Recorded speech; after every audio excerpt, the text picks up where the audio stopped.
also supplement agenda? The Copy? supplementary? Yeah. Oh, great. Thank you very much. You're From the welcome. movie, they had professional actors. Oh, really? Yeah, was doing photos. So they get photographs after they the Royal LePage. Sorry, is it okay if you send your Of backpack? course. The Royal LePage, I'll check out her name, but yes.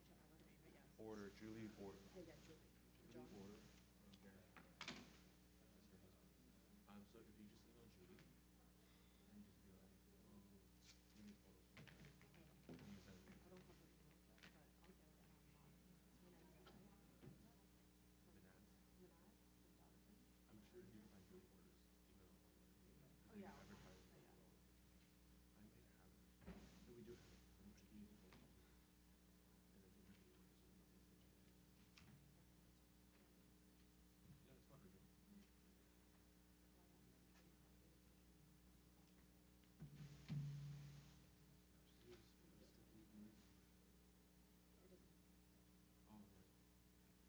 Stephanie Louise. It doesn't have any social media. Oh, right. There's What this do we do one. with the chair?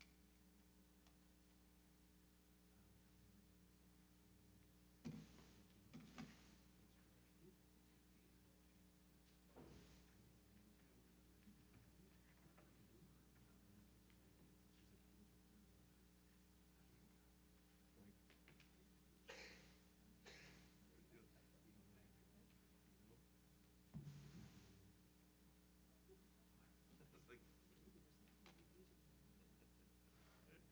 she literally set up a couch like Does she read? no.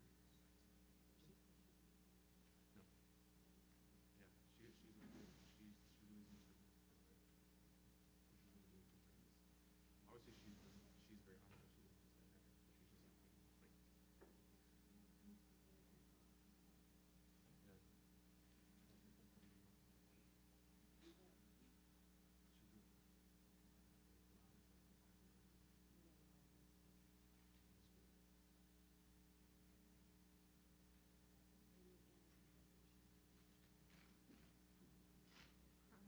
Yeah, yeah, that's In school. me and some graduation. We have to put them in the group chat.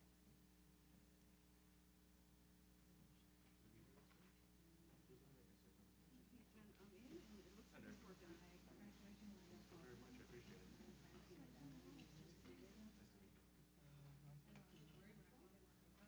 Wonderful, I'm excited, it's my first day. Mrs. McLean down holding all her hand. You'll notice that things are a lot more fast-paced or That's communicative. right.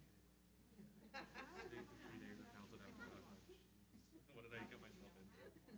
No, this is a lot quicker. No, I don't have to, I have to take a good look at how the locks come out. Because I thought they were tied to something. They are. This one will. Like it's like looped around. Oh, okay, that, Like that. there's a lock at the end. Yep. Hello, how are you? They're looped on the end, so you like loop it around. Oh, okay. Sure, sure. If you like need to set it. She'll be here soon. Okay. Yep, I'll give you Give the me a number? Yeah. That I didn't do, but I'm up, it's working, I'm happy. It's good. How's that? You like that? Is today Wednesday or Thursday? Oh, I've been asking myself the same question all day. Today's Look at that. Wednesday. I don't think I have one. I've never seen one in there. It's Wednesday. I had to think about it hard, but it is Wednesday. Wasn't sure. I really wasn't either. Black it is. So I asked Steve, are you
Good morning, everyone.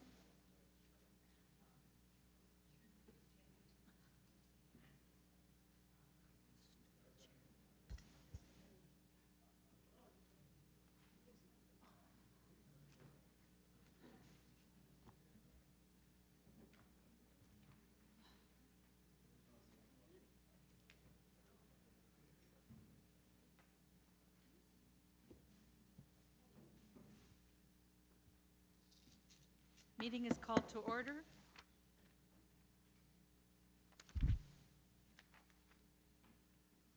Are there any declarations of interest under the Municipal Conflict of Interest Act? Yes, I have one. Item 31.39.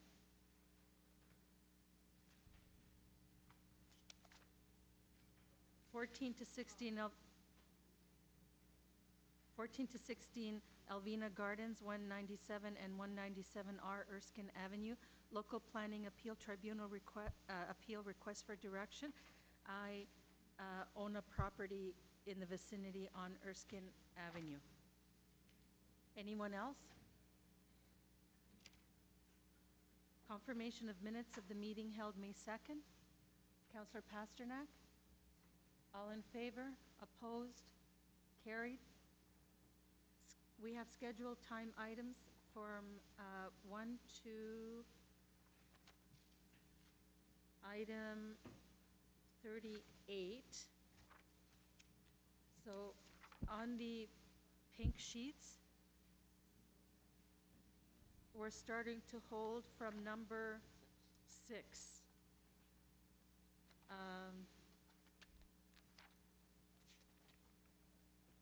36, 38, and 40 Churchill Avenue, Local Planning Appeal Request for Direction.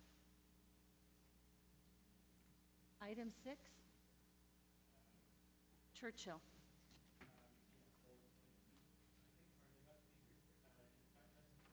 No, it's not a timed item. Okay. Item 6 is being held in the name of the local councillor, Councillor Fillion. Item 7, preliminary report, zoning bylaw amendment application 37 Wilkett Road. We're holding for Councillor Robinson. Item 8, review of the Shepherd Avenue East Subway Corridor Secondary Plan. We're holding for Councillor Shiner. Okay. Item 9, short-term parking.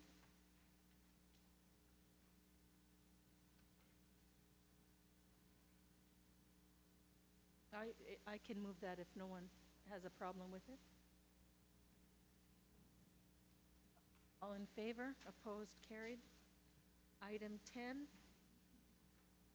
parking amendments, Wilson Heights Boulevard. Councillor Pasternak.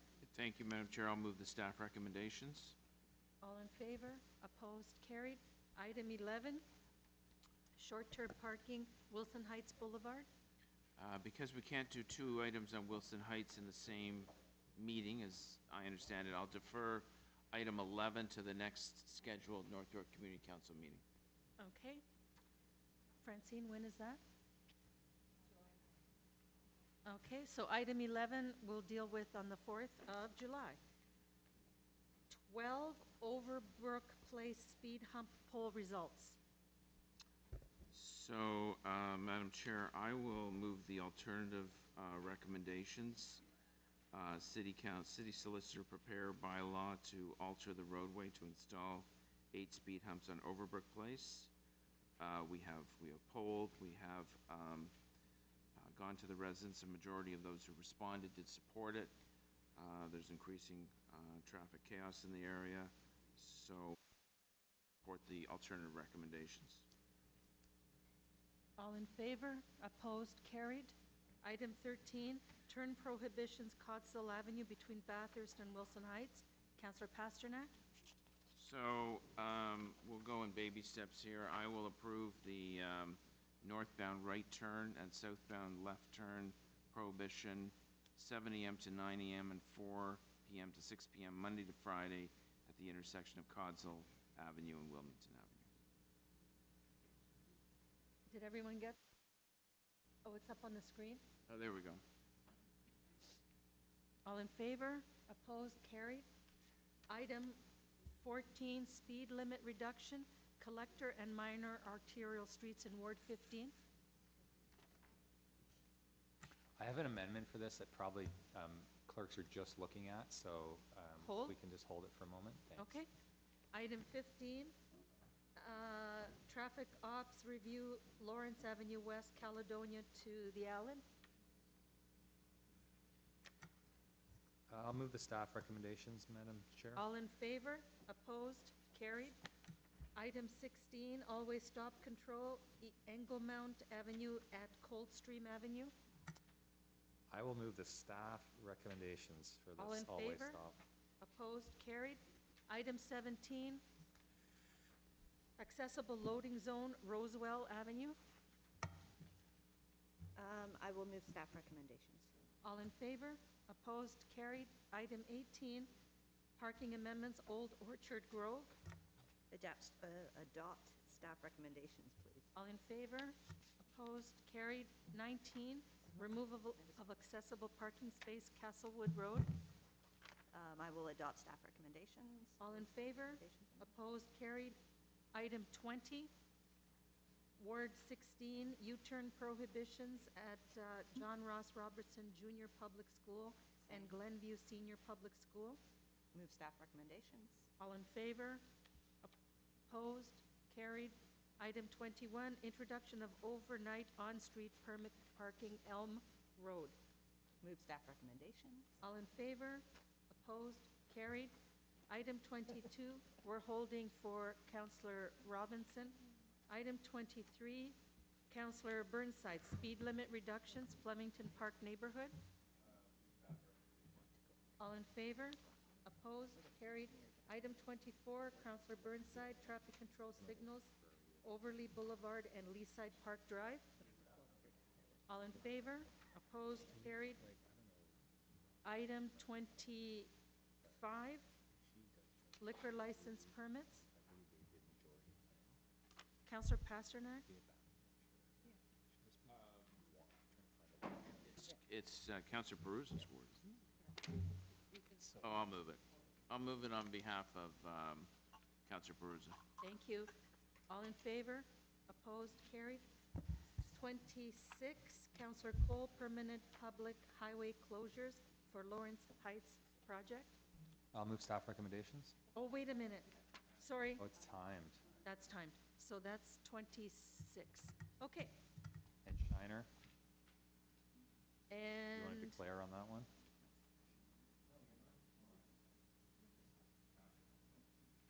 we have introductions. Councillor Cole, no.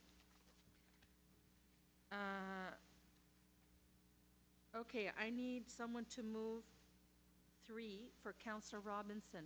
1 will be known as item 40, speed limit reduction on Ivor Road. I'd be happy to move that. Councillor Pasternak.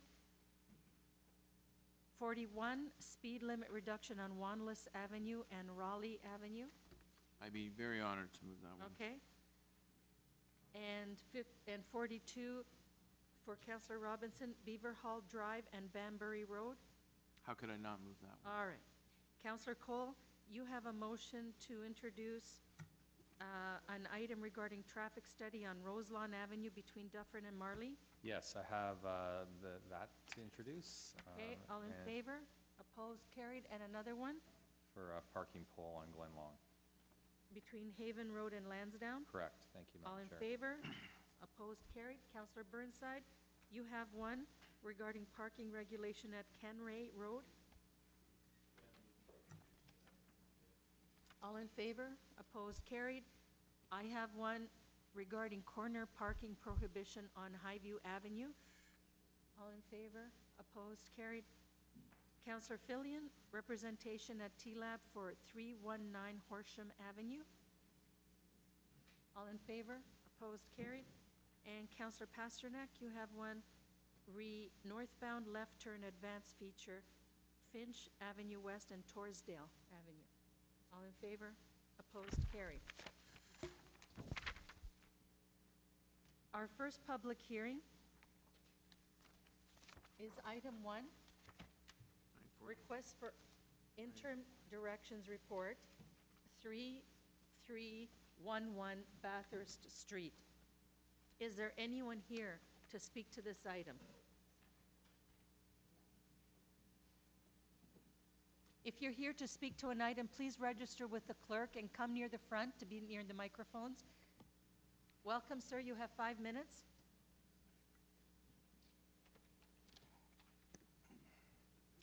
Thank you, Madam Chair. Eldon Theodore from MHBC here on behalf of the owner.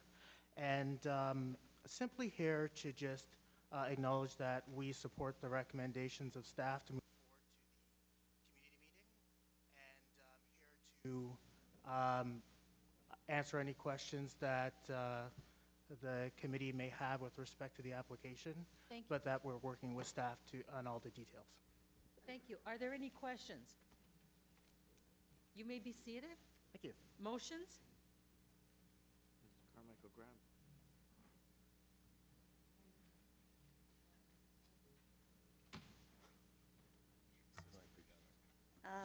I will be moving staff recommendation, but increasing the Notification area? notification area to a minimum of 240 meters. Opposed? Carried. Thank you, sir. Item 2. We can't deal with this item because it's not 10 o'clock yet.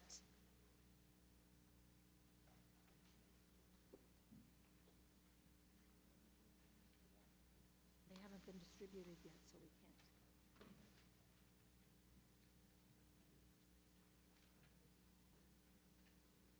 Councillor Cole, you have items that you have held. Are you prepared to deal with item 14? Clerk's to saying no. So she's just Okay. preparing the motion. Thanks, Madam Chair. It should be quick once we have that, though. Okay, so Councillor Shiner has asked that we deal with item 8 now. Staff to the floor, please. So if I could, through you, Madam Chair, item 8 is a request for review of the official plan on Shepherd Avenue. Does it have any impact west of Bayview Avenue or any other wards in the city? Through you, Madam Chair, the motion speaks to this focus study comprising the lands east of Bayview Avenue. So the intention here is that it does not deal with lands west of Bayview Avenue. And the recommendations were one drafted by, and the item I put in front of, drafted by myself, or was it staff that drafted the recommendations? The recommendations were a collaboration between planning and the local council's office. And what is the reason for the request for the report, for the review?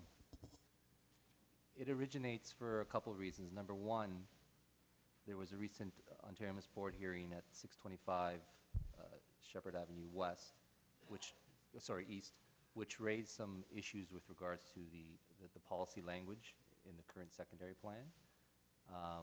It would be useful for staff to review and revisit the wording of some of the policies in the secondary plan to clarify and possibly refine them and strengthen them. Secondly, we've received a number of serious preliminary inquiries within that stretch of Shepherd Avenue between Bayview and Leslie, which raise issues with regards to possibilities of significant density and height increases on multiple properties, including the Concord 8X project. And this study would also look at comprehensively whether there is a need or a rationale for adjustments to the heights and densities in that area. So the official plan now along Shepherd Avenue calls for 6-story buildings, 2-story podiums along the street edge, mid-block, mid-rise, and along the 401, the taller buildings, 28 to 30 stories. At the section at Bayview and Shepherd, the node, which is known as New York Towers, and the Concord land generally, which is the Canadian Tire site. That's Correct. the center of it then. What's called for in the center, according to the plan, between those two sites where there isn't high-rise development? Sorry, what was The area in between, Yeah. the Bissarian section? There's a combination of apartment neighborhood and neighborhood designations with some low-rise housing. And is this looking to, in any way, change what's there in the low-rise? No. And is it looking to change unless there's a real rationale for it? Anything in the two areas, or to review whether our policies are appropriate and strengthen them? The main intent of the motion, I understand, is to review our policies, possibly refine them and strengthen them. So it's different, some of the development areas west of Bayview, which is my colleague's concern. I'll ask you again, then, conducting the review of this area with these specific policies in the official plan, does it in any way have an impact west of Bayview? On a preliminary basis, based on the motion's wording, I would say no. Thank you.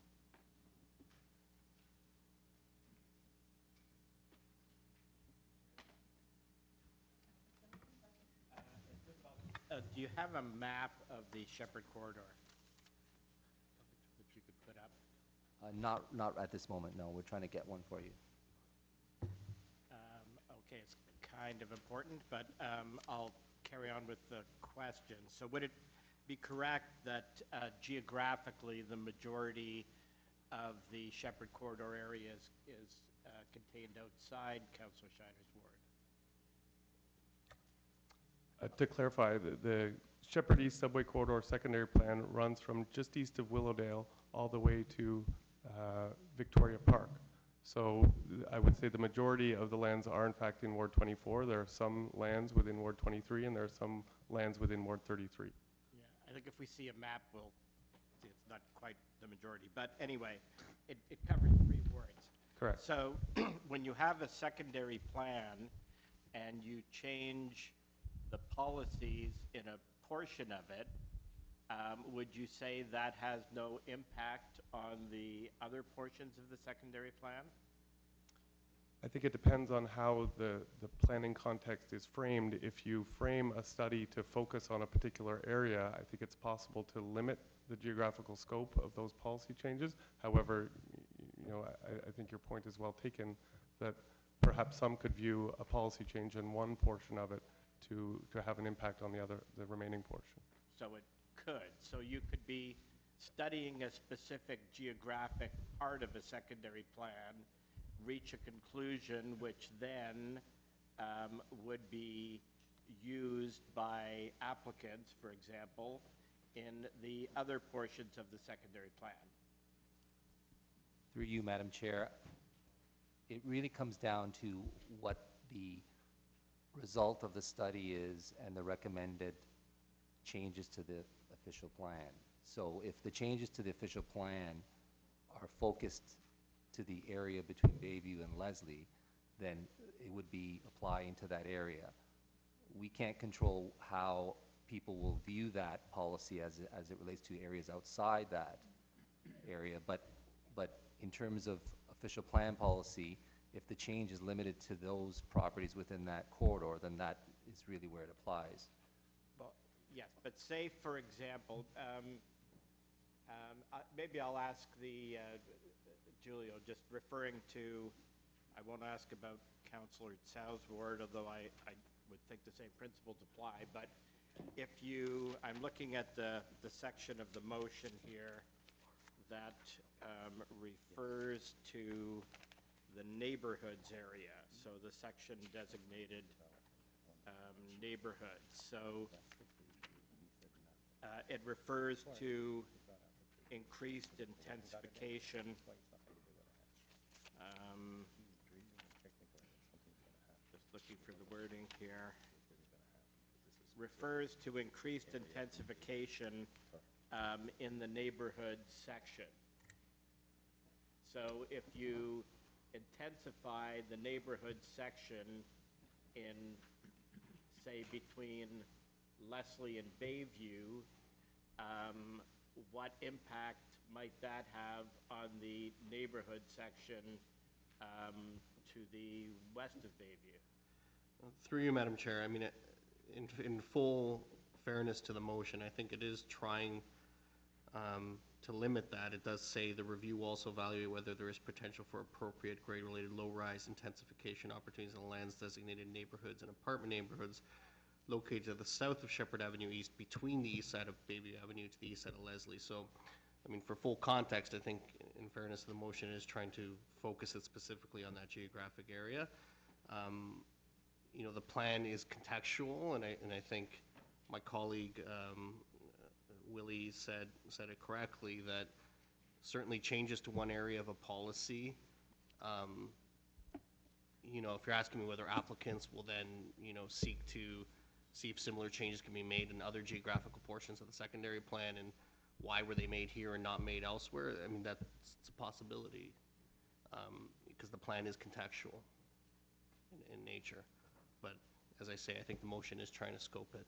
So I understand what the motion may be trying to do, but I'm questioning is whether that is in fact possible. So, you know, I'm just trying to get a clear answer. If you change a portion of a secondary plan, if staff, for example, adopt a principle in one section of a secondary plan, and somebody wants to apply the same principle in another section of the secondary plan, will the staff, under the same, in the same plan, presented with the same case, have to be consistent in their position? Through the chair, the secondary plan is has a number of parts to it. Some of them are general policies which apply by land use. Some of them are general policies which apply to transportation, urban design, and other things. And then there are site-specific policies which apply to specific nodes. If the findings of this study are not do not result in changes to the general policies and found themselves in either modifying existing or creating new site-specific policies, I think that would limit the ability for those policies to spread to other parts of the corridor. For example, the density numbers are found in the sites, and the land use recommendations are found in the site-specific policies. And in the period I've been working on the plan, those policies haven't migrated. So thank you for that. So is the motion asking for site-specific policies? Through you, Madam Chair, the motion is focusing on a review of that segment of the secondary plan. Right. To my colleague's point earlier, if the end result of the study, because we can't prejudge what the outcome of the study is, but if the end result of the study is to refine some of the site area-specific policies, then to my colleague's point, it would be limited to those areas. Right. If there are recommendations that come out of it that speak to refining or strengthening some of the general policies, then that would apply to the broader area. Right. So we don't know what we're going to get. If we pass this motion, we don't know whether we're going to get site-specific policies, which staff are saying have less chance of migrating, or general policies which have a much higher chance of migrating. So how would one amend the motion so that it is clearly dealing with site-specific policies within that geographic area rather than general policies? I wouldn't want to hamper staff's ability to make what might be really useful recommendations at the end of the study, or prejudge what the conclusion would be. I would maybe suggest that as part of the process, we could always bring forward a status report to show the progress of the study and what areas we're looking at, and seek further direction from this committee. But I wouldn't want to further limit the scope of the study. The scope is pretty much focused as it is in the motion. Right, so you're saying there, you could come back with general policies that do migrate into the other two wards? Through you, Madam Chair, I just don't know what the conclusions of the study will be, except to Right. suggest that But the there might be a useful conclusion that says we need to refine or change some of the general policies. Yes, so, um, so I guess, do I have a valid concern here then, given that the report that comes back could contain general policies which affect the, any similar situations in neighboring properties? Through you, Madam Chair, I think it's a balance between what the outcome of the recommendation will be as it relates to specific densities and designations, which I believe will be focused within the study scope. The general policies are more in terms of urban design, built form policies that may need to be tweaked. But we also have the ability to say that those general policies, as they're revised, would only apply to the area that's been studied. So again, it really can't prejudge what the recommendations are going to be. Where did my last question for now anyway is, where did these recommendations come from? Did staff initiate them?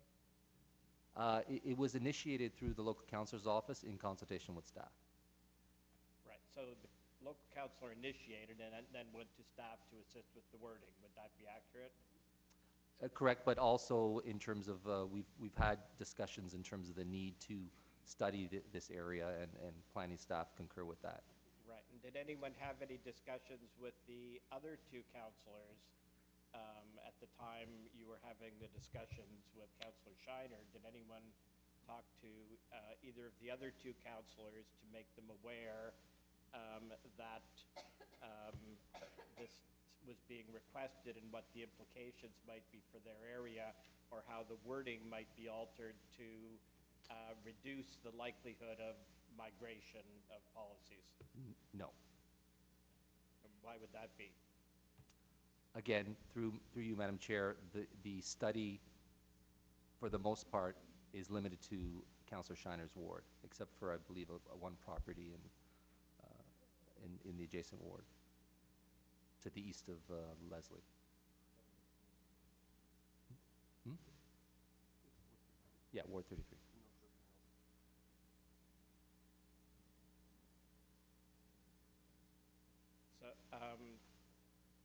So I guess one, and it's unfortunate we're trying to do this during a meeting, but what,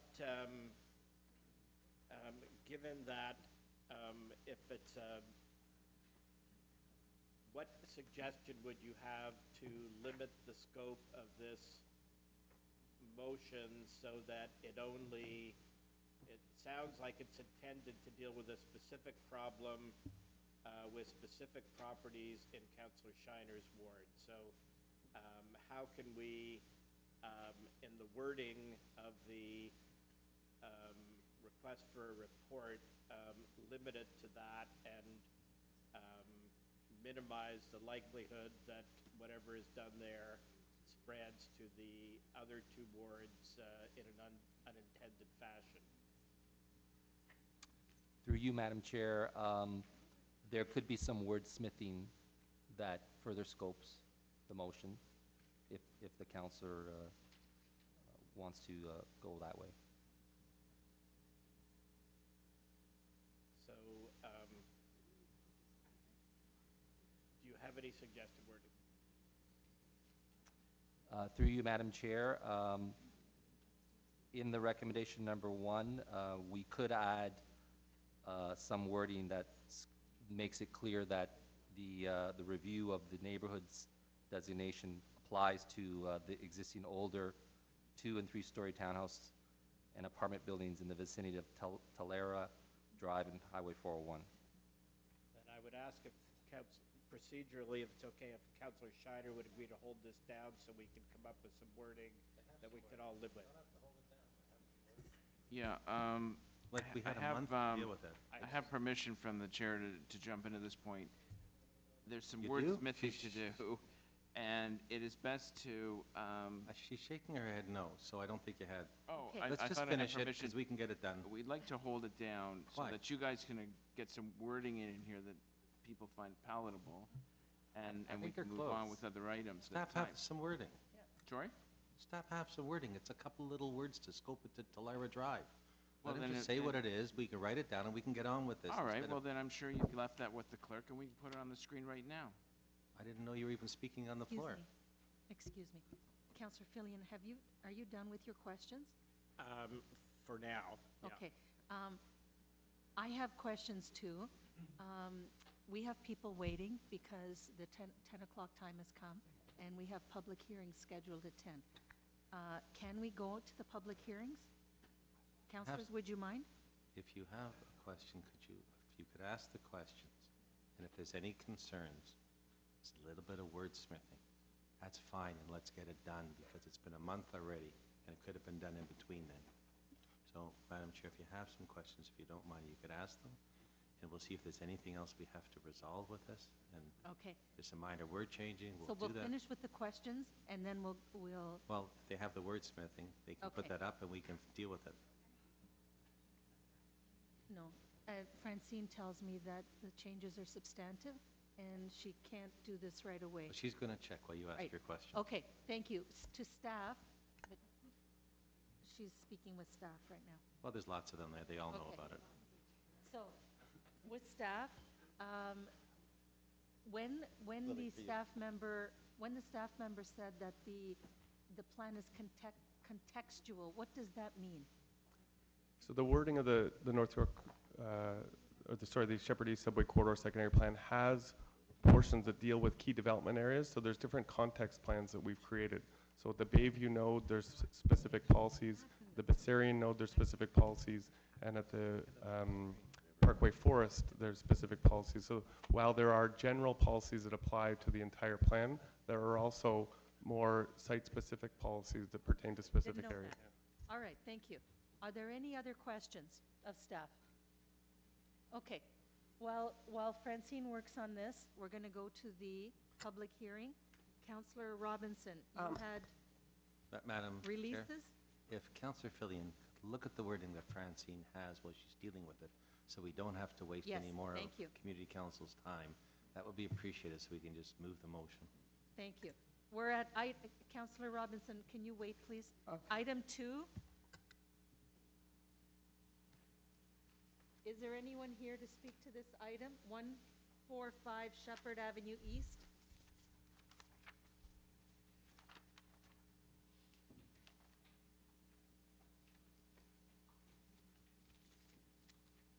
Only one person?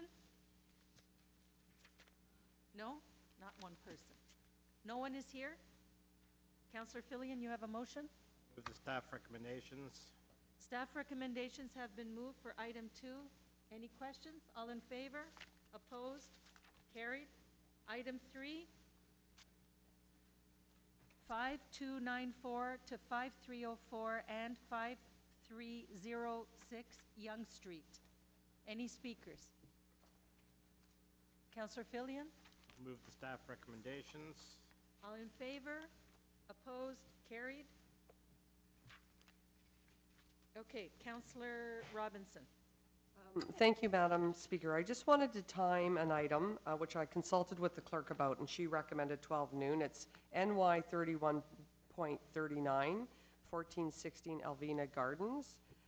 If we could time it for that slot of 12 noon, I would appreciate it. So I would move that.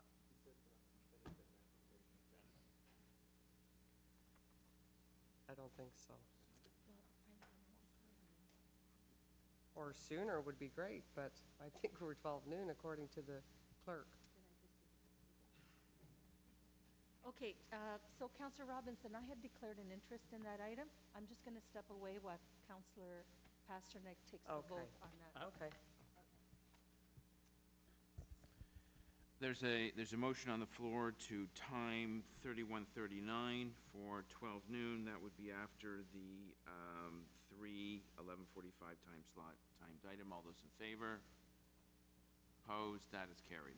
Thank you. Okay, just and can before we release any other items? Councillor Robinson? Yes, I definitely can. If I can release 31.7, if that's okay, or Yes. is it timed? No. So please turn to 31.7. Preliminary report, 37 Wilkett Road. Your motion is? I have a motion if the clerks could put it on the screen.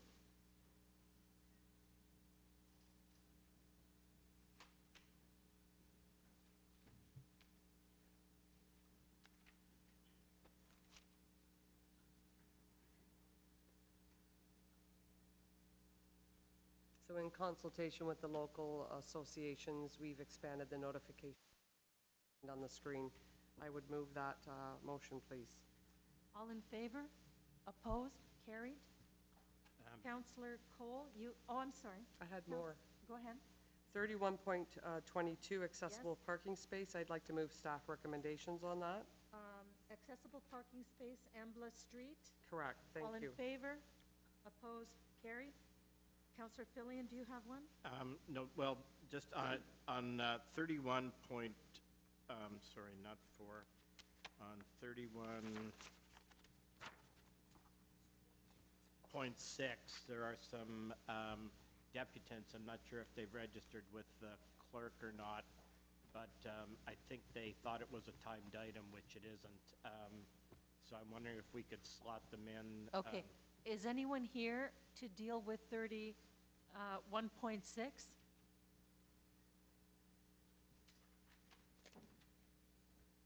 Churchill Avenue? Yes? Would you register with the clerk, please? Okay, Councillor Cole, you have a release? I do, Madam Chair. I have on item NY 31.14, I'm amending it. This staff recommended which streets in my ward should be reduced from 50 to 40 kilometers. The intention of my original motion was to reduce anything that wasn't a major arterial road from 50 to 40, and certainly that's what I've been consulting with my community for 2 years now, and what their expectation is, and so this amends it to include the streets that weren't in the staff recommendation, and really it's a dog's breakfast right now in all these streets that jump from 30 to 50 to 40, and so it's confusing and dangerous, and so my amendment, clerks has my amendment, can put it up to, what's that? Pay no attention to Well, the man Burnside behind was the curtain. lobbying for 60. I'm just minding my All own right, business. then. Thank you. That's what I thought. I wanted to engage you. Thank you. All in favor? Opposed? Carried. Are people ready to deal with the additional motions? Councillor Robinson? 31.40 is first. Could you talk a little bit about it? Sure. You'd like me to talk a little bit about it? Okay, thank you very much. So these are reducing speed limits on streets that are having trouble with volume and speeding issues. So I don't know which one the clerk is going to put up first, but the first one I have is Ivor Road. Is that what you have too? So I'd like to reduce the speed limit to 30K on Ivor Road, which is an entry point into Hogs Hollow. 31.40, speed limit reduction on Ivor Road. Do we have consensus? Yes. All in favor? Opposed? Carried. The next one would be to reduce speed limit on Wanless and Ranley. Those two streets border Bedford Park Public School. There's been a lot of problems, particularly on Ranley. So we thought, in support of school zones, that as part of Toronto's road safety plan, to reduce the speed limit on both those streets. Again, that border Bedford Park. So 30K, and that, I think, is item 41. Yes. All in favor? Opposed? Carried. The last one is Beaver Hall and Banbury Road. Again, not too far from the 401. A lot of speeding in that area, and so again, reducing it to 30K. The residents would like to see that happen. Again, there's a motion on the screen.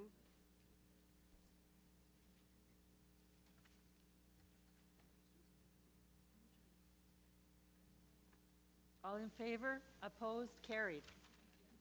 Councillor Cole? Traffic study on Roselawn Avenue between Dufferin and Marley, item 43. Yeah, this is just a really strange stretch of roadway where the road curves as vehicles approach Dufferin, and we don't know what the answer is to manage some of the speeding, so we're just asking. We cite some specific ones for staff to look at, but also want to get their expertise on what could be done to manage speeding there, to make it safer for pedestrian crossings. All in favor? Opposed? Carried. Councillor Cole, request for parking pole for residents on Glen Long Avenue between Haven Road and Lansdowne Avenue. This is a request for a parking pole. There's a resident a few residents want to change the parking regulations so they match the north and south side, so we're just going to poll on this. All in favor? Opposed? Carried. Councillor Burnside, parking regulation at Kenray Road.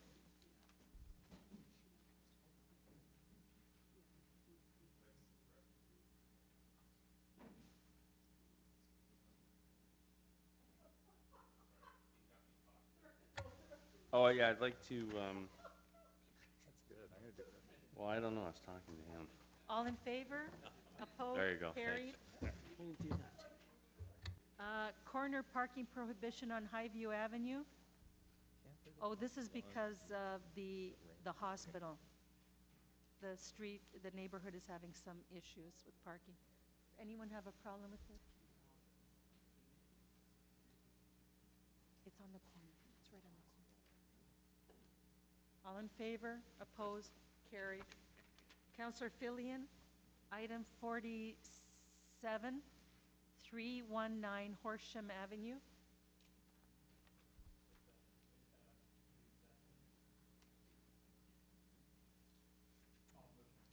All in favor? Opposed? Carried. Councillor Pasternak. Item 48, northbound left turn advanced feature Finch Avenue West and Torresdale Avenue. We've had a number of requests of people who live in the residential area just north of Finch. At Torresdale, there's only one entranceway in and out of that neighborhood. A number have requested an advanced green going eastbound, which will turn northbound on Torresdale. We're simply asking staff to study it and report back. Thank you. All in favor? Opposed? Carried.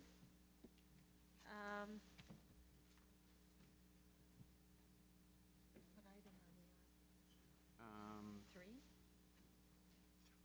Are we on item 3, Francine?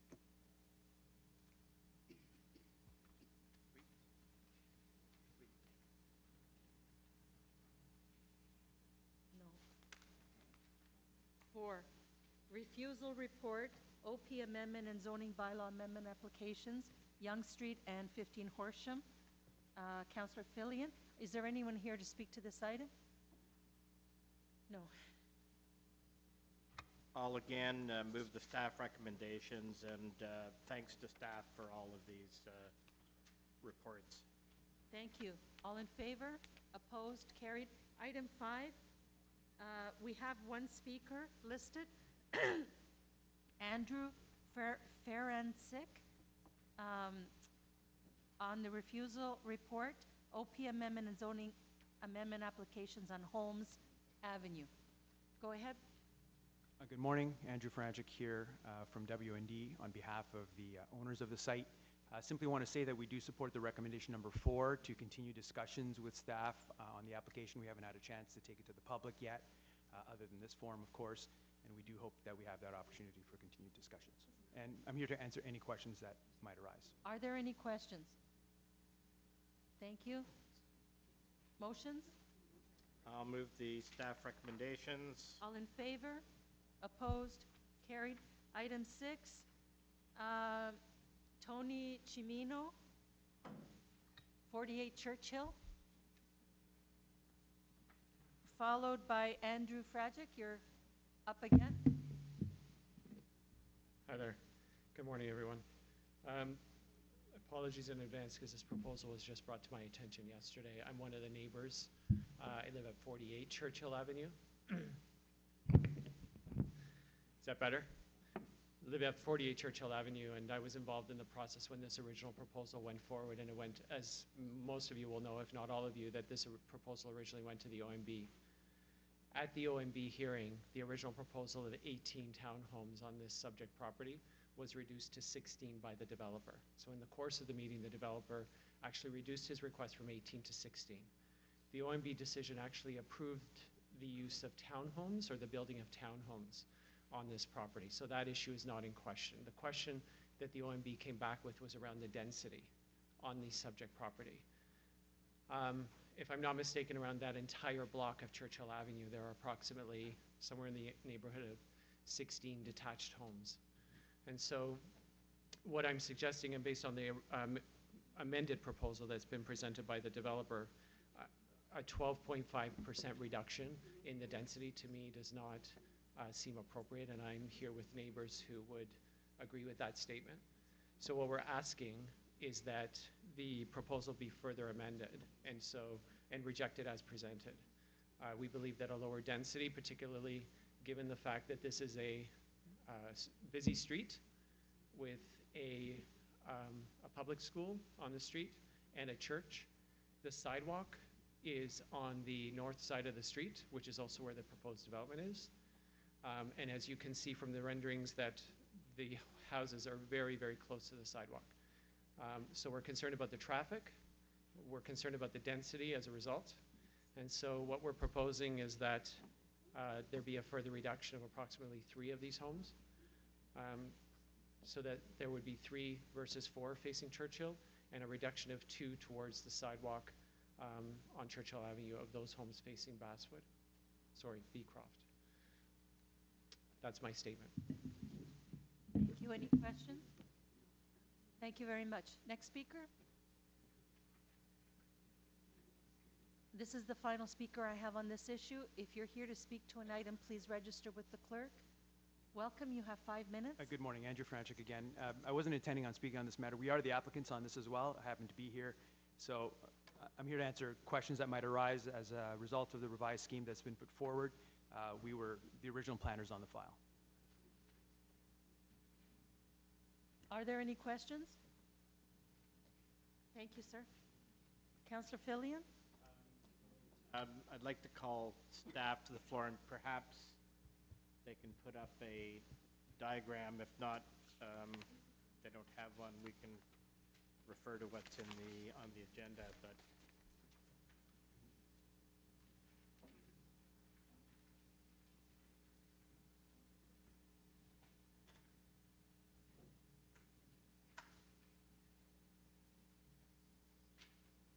so I'm just because members of council won't be familiar with this, and it's the kind of thing that could be happening in any of our wards. So I just wanted to bring it here so that people could have a look. So if staff could just go over what the original application was, what the Ontario Municipal Board decided, and then the revised application. Through you, Madam Chair, and I'll be also relying on my colleague Leo DeSorsi, because the application, much of what happened at the board preceded me, so although I'm familiar with some of the details, I'll have my color man here fill it in as required. The original proposal was for back-to-back towns in 3 blocks, as you see. Staff refused the application on the grounds that it did not comply with the neighborhood's policies of the official plan, specifically the neighborhood's policies in regards to promoting a built form that is consistent and reflective of the prevailing character. It was appealed to the board, and at the board it was decided that there was sufficient, I'll summarize, and if there's further questions, I can elaborate, but in basically to bottom line it, the board decided that there were sufficient townhouses in the area to justify the typology. And in the board's mind, townhouses were contextually appropriate, and the use was justified. They didn't feel an OPA was required, but they permitted the OPA in any event, so there would be no confusion as to the board's intent that townhouses were an appropriate form. And then the board subsequently sided with the urban design evidence provided by the city, specifically Ms. Yardis, that the block in the rear that you see, or that was there, was particularly problematic. And in the board's direction, it said that, in the last paragraph, that the city and the applicant should meet to satisfy the concerns of Ms. Yardis in regards to what would constitute an appropriate build form in this location. So, through consultation with staff, the townhouses were reoriented. There was a further loss of 2 units and a parkland dedication, and essentially the units are now in an L configuration, fronting onto Churchill, the 4 units fronting onto Churchill, and the remainder fronting on, it's difficult to see in this diagram, but they're fronting essentially onto Beecroft. There's Beecroft, and there's a remnant parcel of land that's under the jurisdiction of Transportation Services, and then the parkland dedication, and then those townhouses having frontage there. The rear was reconfigured to have an appropriate rear yard setback, so as not to impact the houses to the north. There was an amenity area created in the back, and then all of the parking was rear yarded as well in order to minimize the impacts on Churchill and the curb cuts. Staff sought a further revision here to increase the side yard setback, where you see there's a bit of a pinch point on the units that's furthest to the east and Churchill. So we were seeking a further increase of that setback, but otherwise staff are largely satisfied with this configuration. We'd like to see, in the fullness of time, elevations. However, this configuration satisfied the concerns of Ms. Yardis and staff in regards to this application, although we stand by our original assessment that townhouses perhaps should not have been an appropriate built form here, but however the board has determined otherwise. So the public, I believe, was involved, members of the public were involved in this application, even attended the OMB hearing. Were members of the public in any way involved in the continued discussions with the applicant? Did members of the public get to comment on this revised plan? Through you, Madam Chair, no, I don't believe so. This was a with prejudice offer submitted by the applicant, so staff have responded to that. It addresses largely staff's concerns, which was the direction of the board, but no, this community was not further consulted on this. If it was a with prejudice offer, why could the public not have been consulted? Why could the local councillor not have been consulted? Well, okay, well, I'll refer the question to legal, but I would somewhat dispute that I feel the local councillor was consulted, perhaps not to your satisfaction, but we did apprise you of where we were taking this before the report was brought forward. Well, consulting usually involves a discussion before you've reached your final conclusion, not after. That's kind of informing, not consulting. Okay. I won't belabor that point. So we're just trying to figure out what to do with this. So I just want to make sure that whoever's paying attention, which may be nobody, but this could be any of our wards. That's why I brought this here. So you have, perhaps I'll just speak on it, because I don't think anyone's paying attention to the questions and answers anyway. But I will speak to it whenever, if there's no other questions. Madam Chair, I have one question of staff. Councillor Shiner? So I see the townhouses are orientated to the side, so they're not facing a roadway? Through you, Madam Chair, they are facing the roadway. You cannot see it from this map. However, the site largely functions as a corner site. There's Beecroft is to the east, Councillor. You just can't see it. So a simple question. Do these townhouses meet the new townhouse guidelines? Yes, they do. Thank you. Any other questions? And the old ones. To speak, Councillor Fillion? Yes, so I'll be moving that the number of units be reduced to 3 on Churchill and 8 fronting the east side of the site for a total of 11. And I'll speak to that, but I just want to address the larger context.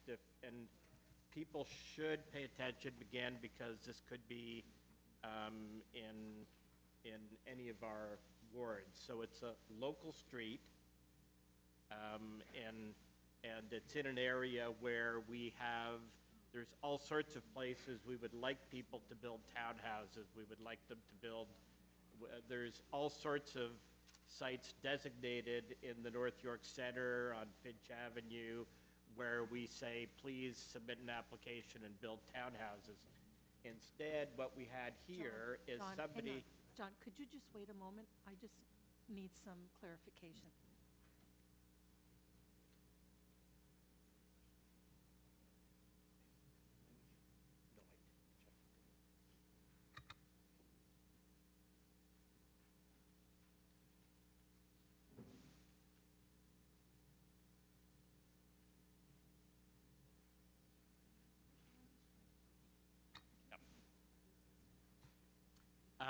So, local street, applicant buys up properties on a local street, proposes townhouses.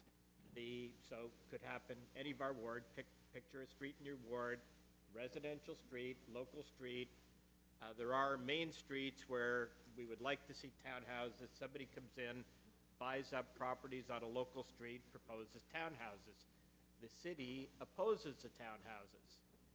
The OMB decides that townhouses should be allowed because townhouses are permitted use in the neighborhood section of the official plan.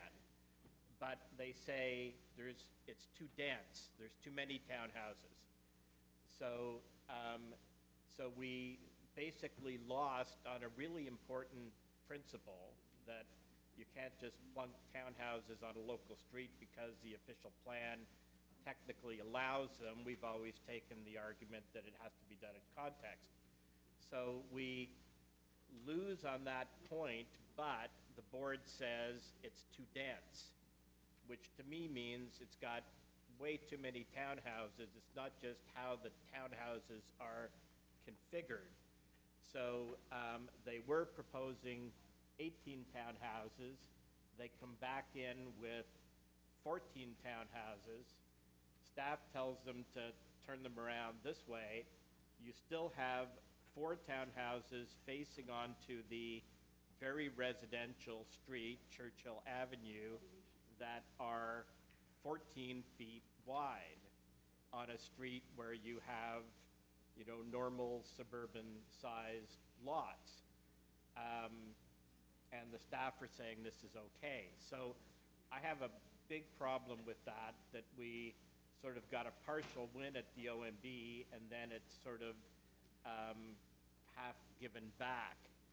So at least by, I'm somewhat limited in what to do with it at this point, but at least by decreasing the number of units, not decreasing the GFA, just decreasing the number of units, we will at least get units of a size that are a teeny bit more in keeping with the neighborhood, and certainly the ones on Churchill, even if you did anything other than build a single-family home there, they're not in keeping with the neighborhood. So the motion is just an attempt to kind of preserve a little bit of what we won. So again, to sum up, the original proposal had been for 18 townhouse units. The OMB said, yes, you can have townhouses here, but it's too dense, meaning too many townhouses. The applicant came back with 14, so 18 to 14. Staff said okay to 14, and I am attempting to reduce that to 11. So going from 18 to 11 rather than 18 to 14 on a site that the OMB said, yes, but it's too dense.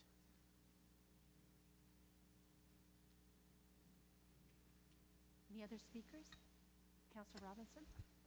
I hope all of North York Community Council supports Councillor Fillion's recommendations and position. As he said, it can happen to any of us, and it has happened to me. And it's quite flooring when staff take such a hard position off the get-go and then do a 180. So I'm fully supporting his motion and fully supporting his position on this.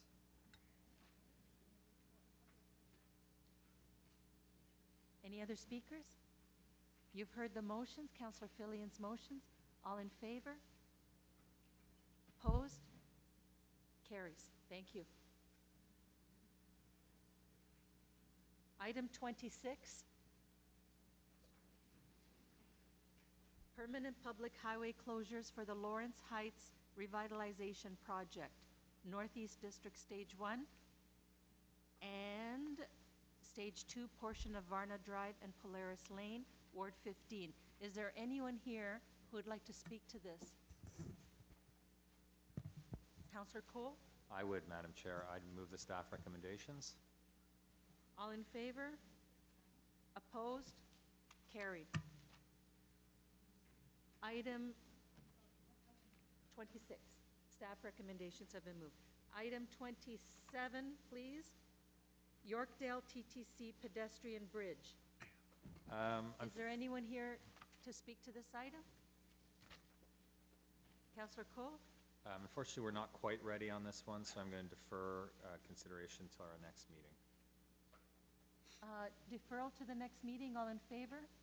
Opposed? Carried. Councillor Shiner, excuse me. Can we go back to item 6? Sure, we could have dealt Okay. with it the last meeting. I was fine with it. Okay. Clerk has it. Oh, I'm sorry, it's 8, not 6. 8. Okay, Councillor Fillion still hasn't seen any wording. So we'll come back to it. Sure.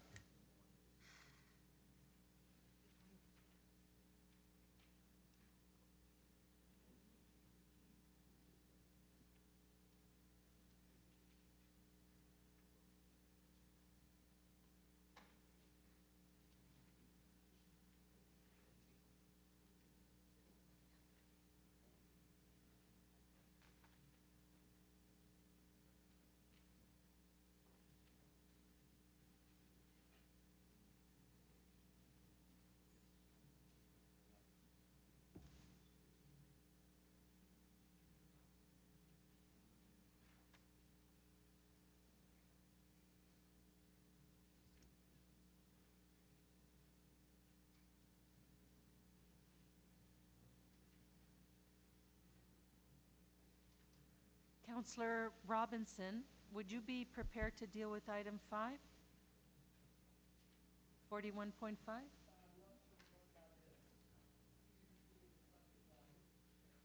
Elvina Gardens?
Thank you very much. We're able to deal with item 28 now.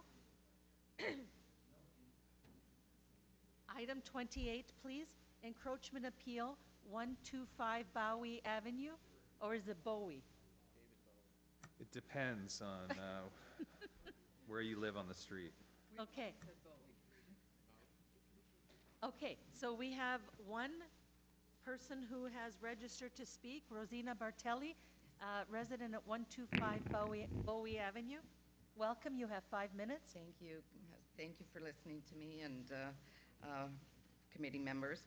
I just wanted to be able to go through and to identify that it was a replacement fence. The original fence that was completed or was on the property back in '85 when I believe we purchased the property was starting to crumble and was becoming unsafe.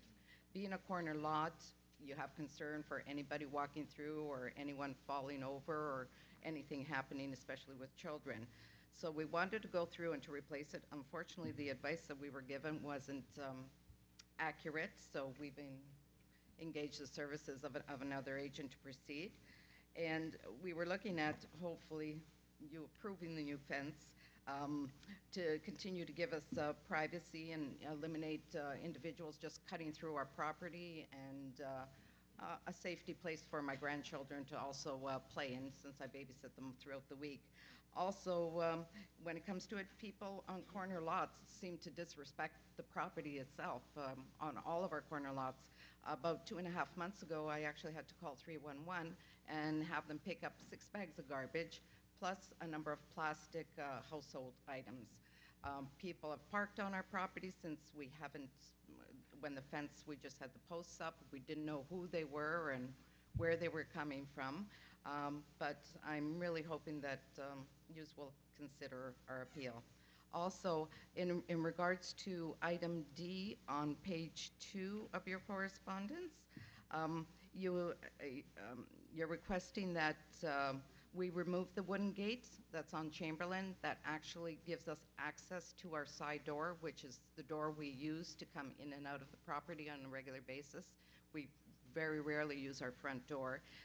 And that gate was actually included in the original fence that we had on the property. It does swing inward, so we ensure that no one coming and walking through the sidewalk is going to be hit by a fence moving forward. And it, shouldn't impede any sight lines or anything on the street itself. So I'm hoping you'll take that into account and consider that for us. Are there any questions? Yeah, Madam Chair. Yes. I didn't see in the package, are there photographs? Are there photographs? We did provide photographs. To me, a picture says 1,000 words. I do have actual, I could probably pass these Could you give around. it to the clerk behind you and she can put it up? Okay. Glad I Thank brought you. them.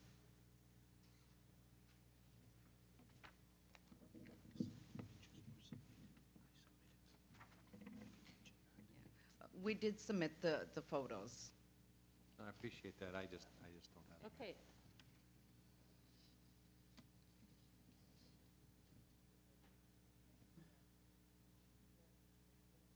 Thank you. So it's a corner property. The fence is going from the front yard? The way down- backyard, All the way down to the rear yard? yes. And it's on the public boulevard? How much is it encroaching? Approximately?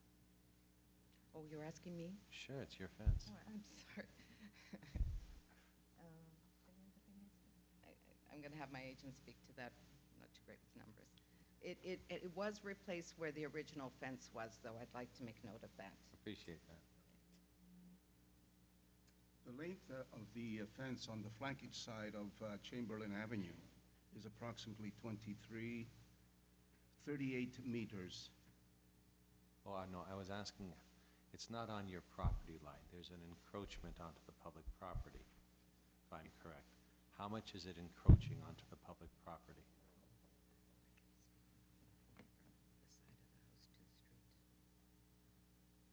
So we have 2 feet from the back of the sidewalk and from the flankage side to the east, it's be 3.5 meters.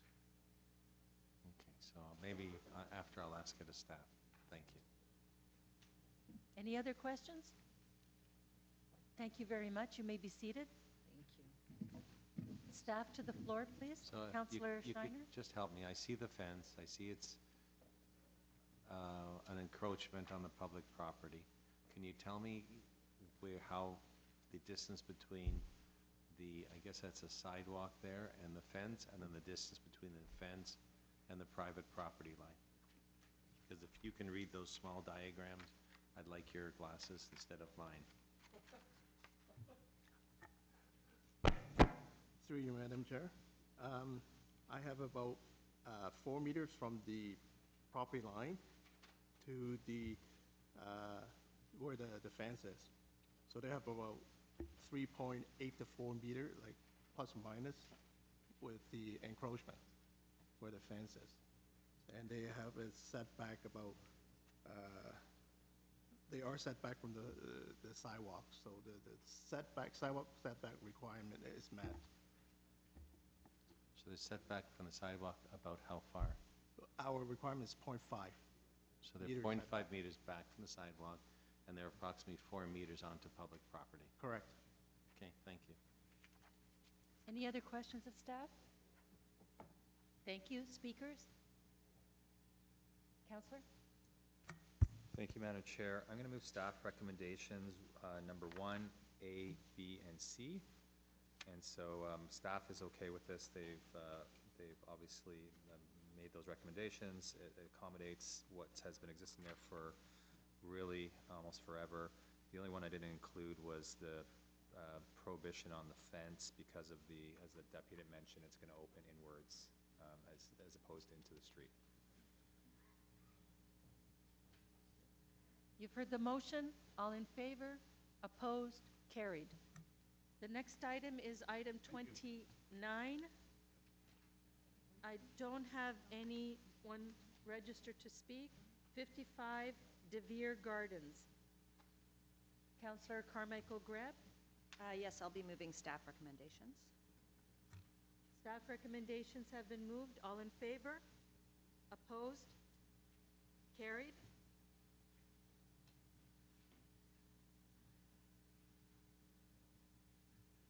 Councillor Fillion. Item 8.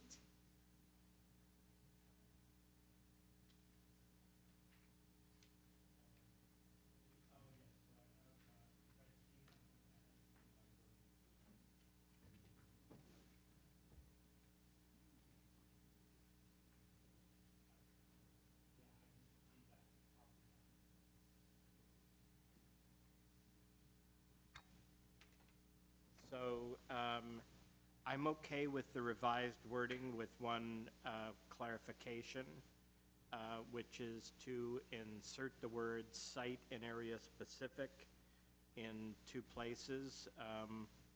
One is about halfway down where it says, report back to North York Community Council in the 3rd quarter of 2019 with the results of the review and any recommended site and area specific changes to the secondary plan and context plans. And then further down where it says such reviews to consider whether any proposed, I'm inserting the words site and area specific secondary plan and context plan changes that may result in additional height and or density. So it's that it's dealing with the migration issue that staff were talking about. So this does, I believe, what Councillor Shiner wants to do, which is focus on an area in his ward, which I'm not familiar with, but I'll take his word for it, that there's some pressures there that he needs to deal with, but whatever the solution for that is, I think his revised wording and the addition of the word site and area specific limits it to solving that problem without unintended consequences for the two neighboring wards. So I hope peace is broken out.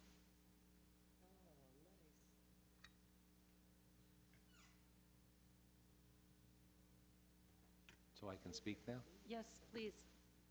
So if my colleagues had the opportunity to actually hear what the staff were saying before, they were quite clear on the fact that this review would focus on the areas which I represent. And any migration of any type would not be in the way of density or new development outside of the area. It might be in policies that actually strengthen the current policies that are there in place. No density, no changes outside. The reason that I have this motion in front of us is with recent applications and an appeal to the board and concern by our legal department in the ability to support the official plan that is in place. They brought up the fact that the plan came in 2002 and hasn't been reviewed since. Well, that's 16 years ago, and they want to be able to appropriately defend it. It has particular policies talking about where the heights and the density should go, and they want to review that and ascertain that it's appropriate and continue with that, because there's substantial pressure now that people are building out those areas to take the approvals that they have and add substantial density to those sites. In particular, Canadian Tire has got approval for their new office headquarters over at Leslie and Shepherd as an office building. But as they haven't built it as an office site, there's a pressure now to change it to residential. Not considered there. Wasn't meant to be that way. There's a neighboring piece next door that if you make one into a residential building, they'll want to put a high-rise residential building on it. But if you look carefully along the Shepherd Corridor between Bayview and Leslie, there is a tremendous amount of density. But even a layman in driving in there can see that there's low-rise or lower-rise along the main street, mid-rise, and then high-rise along the 401, and you can actually see the sky. There's townhouses, there's light, it's a pleasant place to live, you're not surrounded in these shadows, and I suggest any of you go there and take a look at the way this community was developed, and is actually quite nice. And that's what we're trying to do, is maintain it, unless there's any changes, and be able to support that. And my disappointment is that this could have been discussed at the last meeting. We wanted to avoid applications coming in, and it could have been discussed with my colleague where the motion was public and part of the agenda. Since then, till now. Because I've never been one opposed to minor changes or wordsmithing. So I'm just moving this on to try and make sure that my community I represent, continues to be able to have an official plan that's strong, meets their vision, the city's vision, and allows for good development along the corner, but not excessive development along the corner. So my motion stands with the amendments that are there, and I'm happy to move it. Any other speakers? All right. Whose amendment are we doing? The additional words I put into the motion. The whole thing? Yeah, the words are all in there. Okay. No, I told staff to add it into the motion. Yeah. Yes. Yes, yes. We. Staff wrote it. You wanted a few extra words. They're in there. Let's go on with life. All right. So, going on with life. I feel pretty good. L-I-F. I got up again. All in favor? Opposed? Carried. Thank God. Thank God. Item 30, excuse me, encroachment appeal, 93 Dawlish Avenue. Thank you, Madam Speaker. I will move staff recommendations. I assume no one is here on that item, Dawlish Avenue? Okay, the local councillor is moving staff recommendations. All in favor? Opposed? Carried.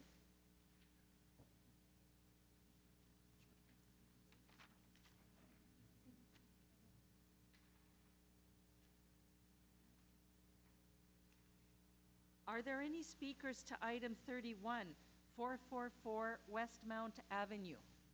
There are. Please come down. Have you registered with the clerk? No. Okay, so please register. If there's anyone to speak on an item, please register with the clerk beforehand.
Welcome, sir. You have 5 minutes.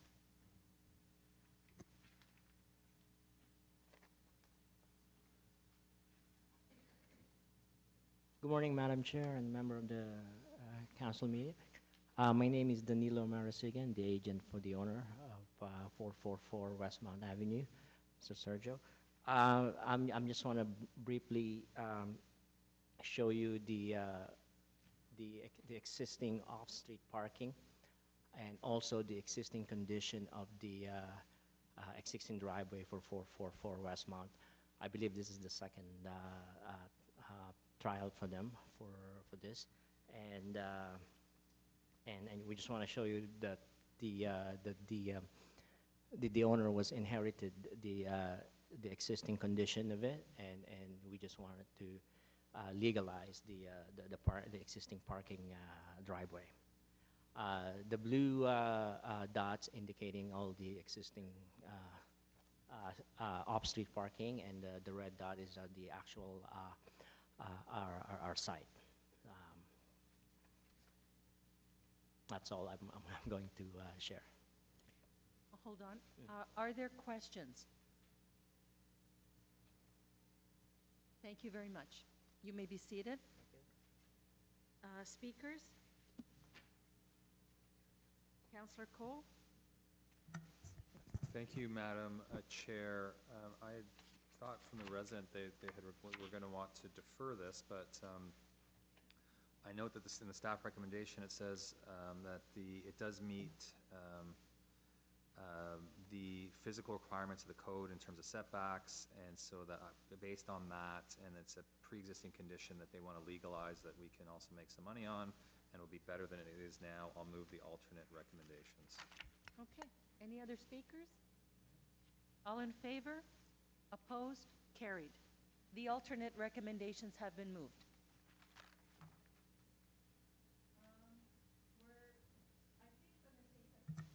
A 15-minute break now for the 11:15 public hearings. Thank you.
All right, break time is over. Community Council resumes. We have two items for the 11:15 public hearing slot. The first is 32. I'm wondering if I can have guidance from the local councillor. Should we be dealing with these together? Yes, and the homeowner has requested that they both be deferred. Why didn't you tell me that before? I thought because it was timed, we couldn't. All right then. Oh, is there someone here to speak? Michael Friedman, you're okay with the deferral?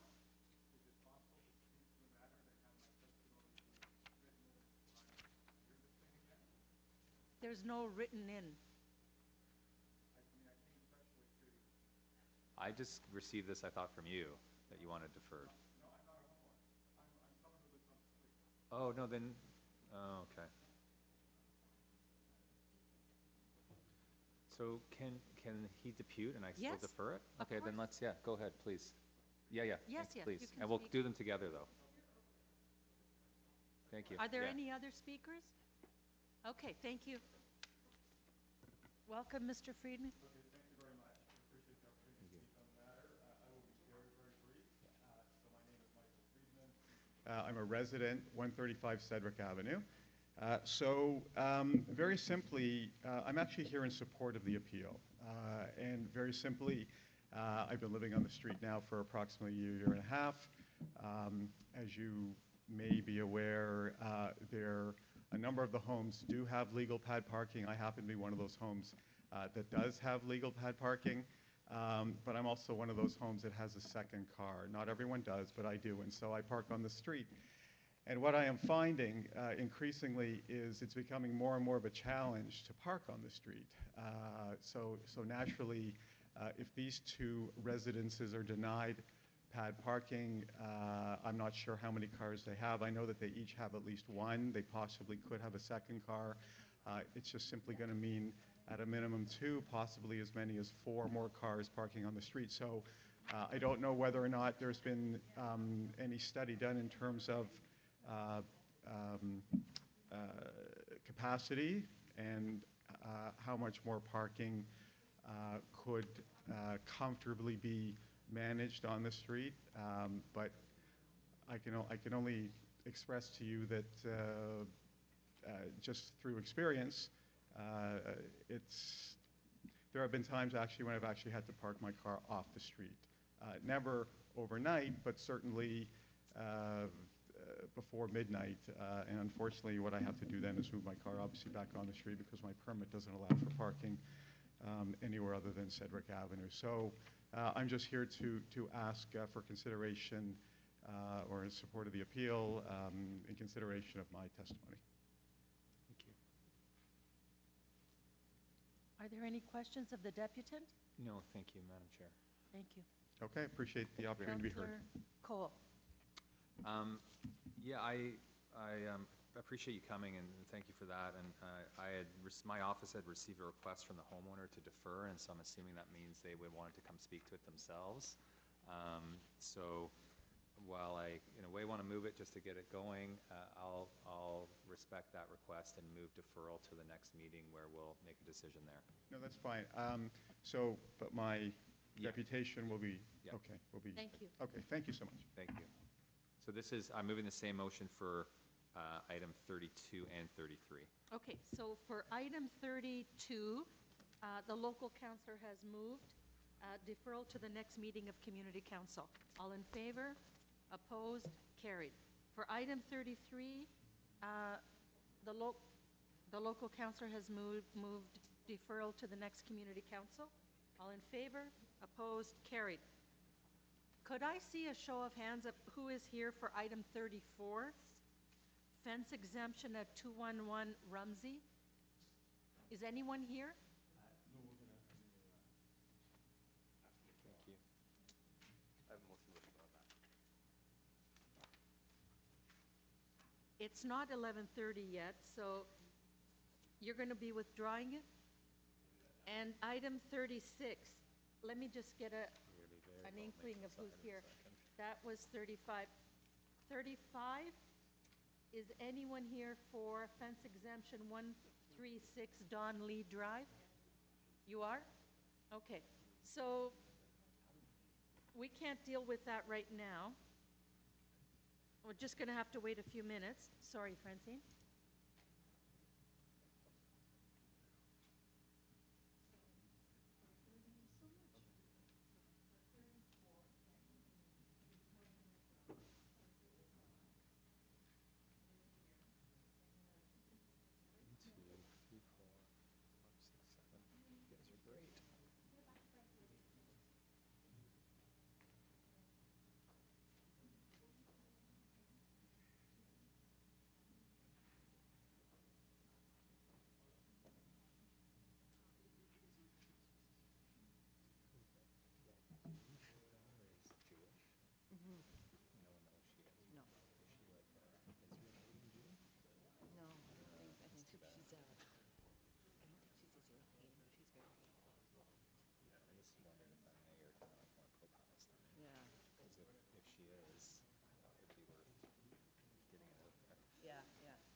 Okay, Councillor Burnside.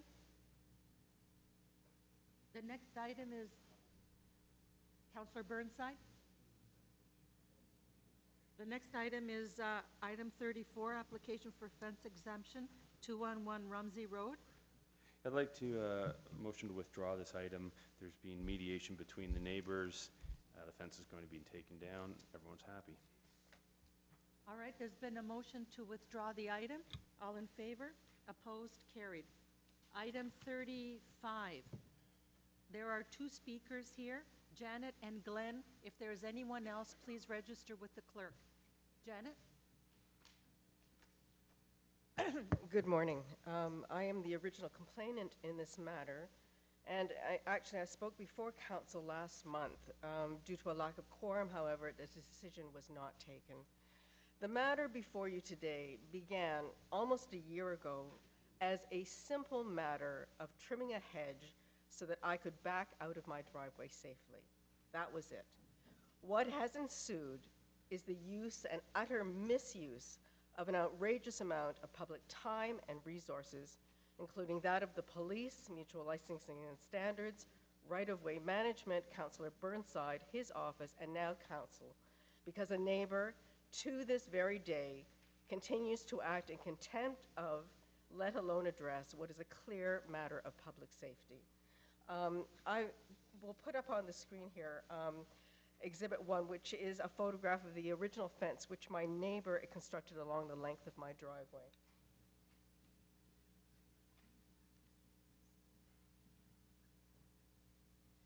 Exhibit 2 is a photograph of my car alongside that same fence. I would ask you to note that the sight line to the sidewalk and roadway are completely blocked by that fence. Exhibit 3 illustrates that my sight line just above the lowest point of the fence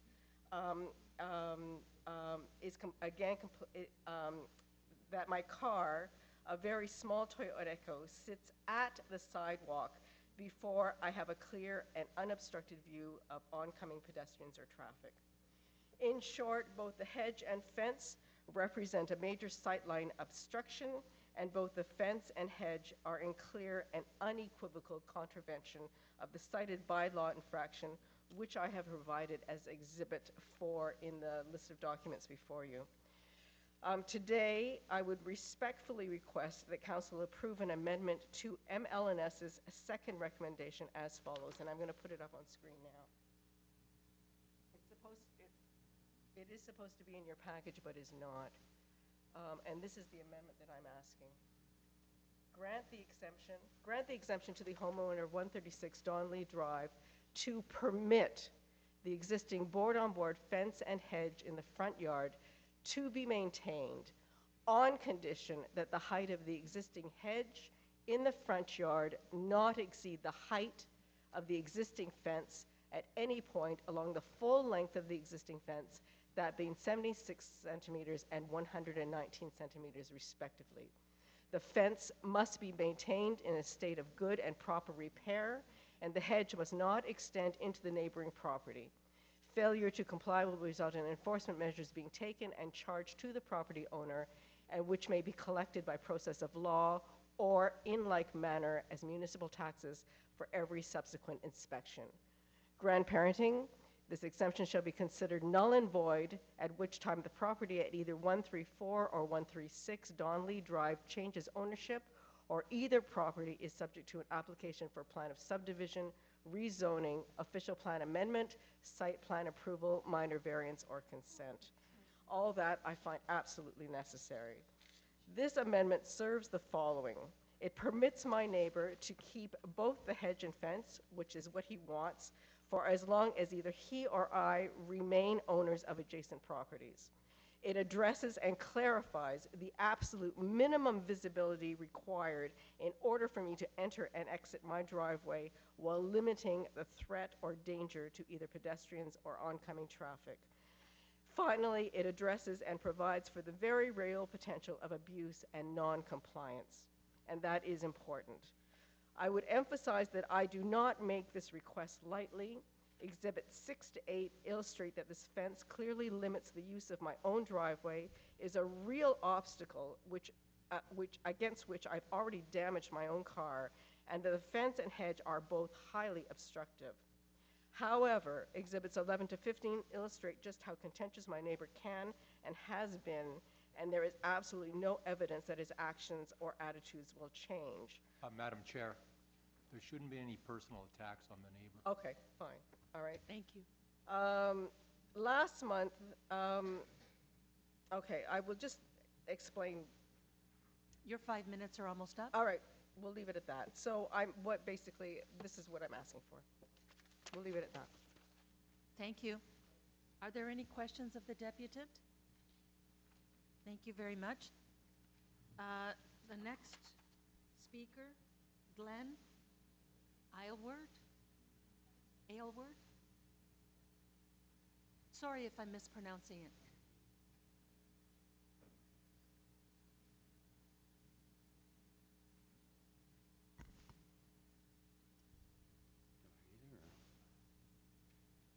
I don't think I need to say anything,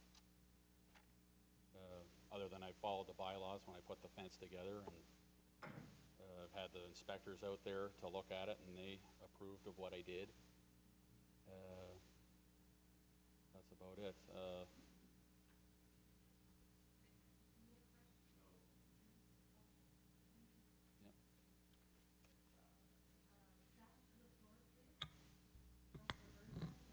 Thank you. Through you to transportation.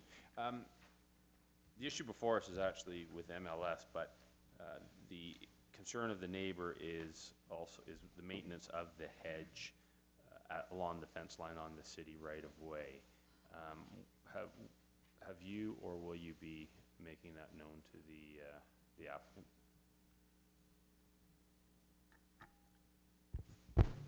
Through you, Madam Chair. We actually had a inspection on the site previously, and regarding to the complaint of fans. And I believe at that time, my staff had dealt with the property owner, and it was advised the hedge and the fence to maintain a certain height. And it's my understanding that the homeowner had complied with all the requirement from us. Now, and as far as our inspection goes, is all the proper procedure and that permit and everything is dealt with for this fence, and if the hedge is still causing a problem because hedge grow, I guess vegetation grows, so we would suggest to the homeowner to maintain the hedge to the height of the or no higher than the fence. Okay, no higher than the fence. Okay, thank you. That's all I have. Thank you. Are there any other questions? No? To speak? Councillor Burnside? I just want to move one of the recommendations. If you can put it on the screen, thanks. I'm sorry? Oh, Yeah. sorry. Okay. No, that's okay. I want move the following. The most important part of this is section 2, or recommendation number 2, that the height of the hedge must not exceed the height of the fence at any time. And I've worked extensively with both of the neighbors, and I think everyone's relatively happy. Relative happiness is what we strive for. Thank you. You've seen the motion. Any questions? Any speakers? All in favor? Opposed? Carried. Thank you.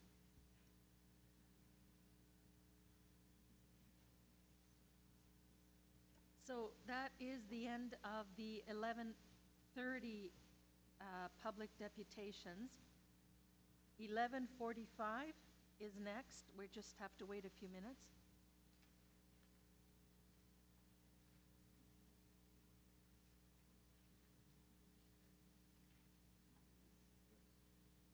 Well, we can't find yet. Let's just wait a few minutes.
Thank you.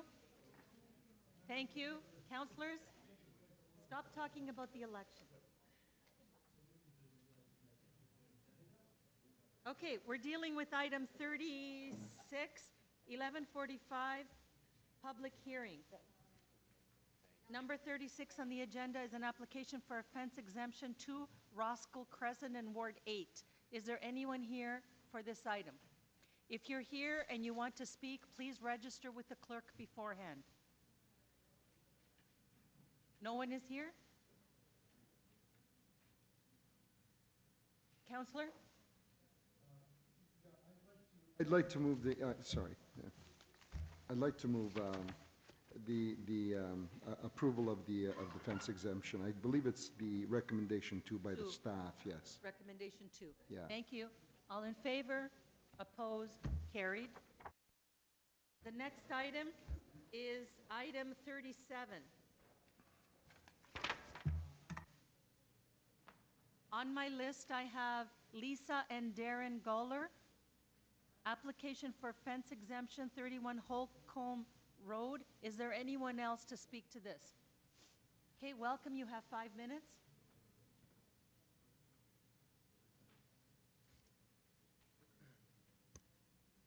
Good morning. So I'll get right into it. So we purchased our property in 2006. It's a corner lot. One of the key features of this property was the beautiful cedar hedge that surrounds the property, providing both privacy for a corner lot as well as the aesthetics of a natural trees. Unfortunately, last fall, when I called the city regarding a question about setback requirements, as we have kids and we were thinking about a pool, they identified our property as having a violation of fence bylaw, which actually was introduced back in 2008, a couple years after we purchased this property. Should note that you could tell from this that we've maintained this hedge and the whole time we've been there since 2006, and it was well established, at least 15 years old before we even got there.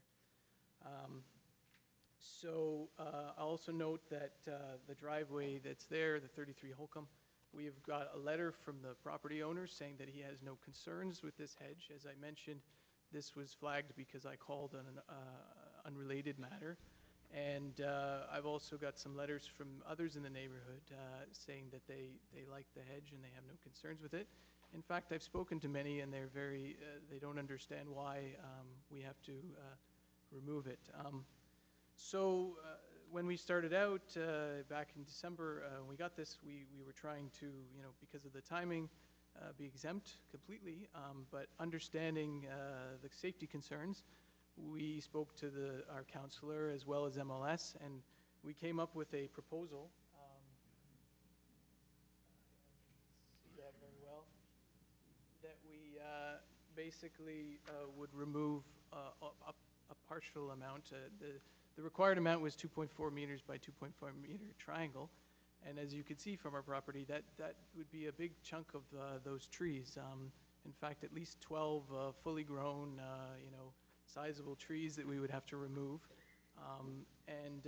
So I put this proposal together, which shows that with the removal of 1.2 meters by 1.2 meters, that we were able to increase the visibility significantly.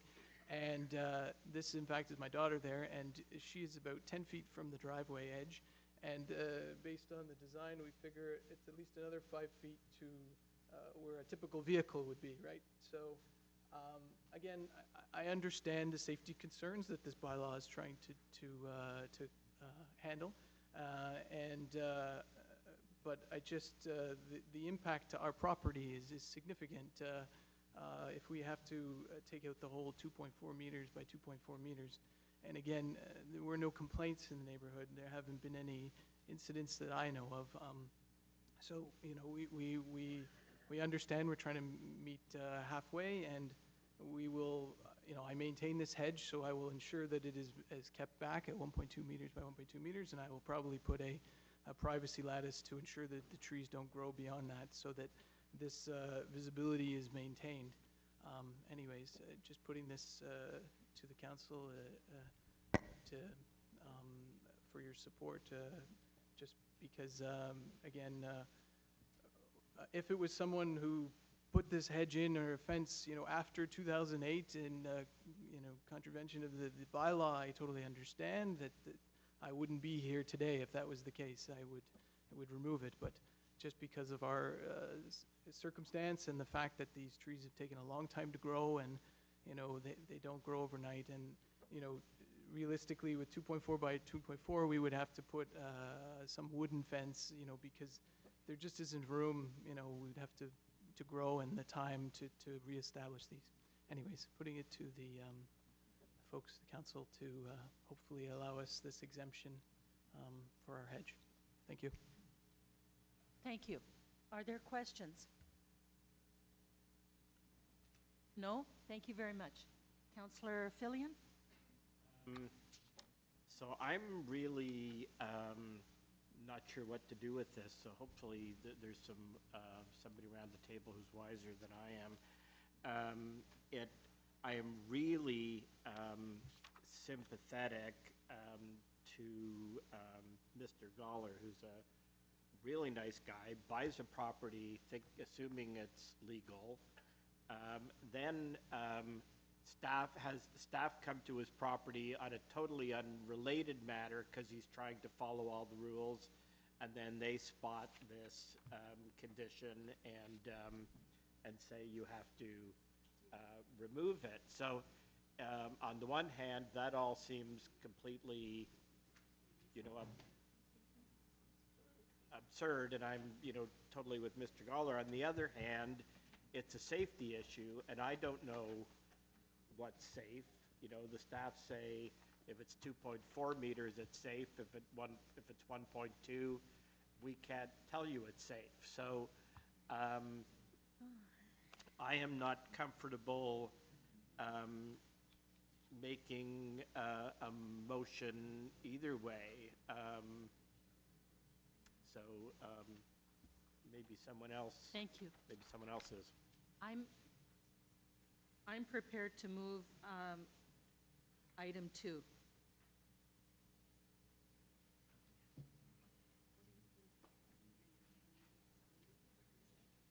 Yep. Well, so that means he has to cut it more. Grant the exemption to maintain a 2.4 meter high cedar hedge in the rear flankage yard to be maintained in the same condition without alteration, and at such time as replacement of the fence is required, that the replacement fence will comply with Municipal Code Chapter 447 or its successor bylaw.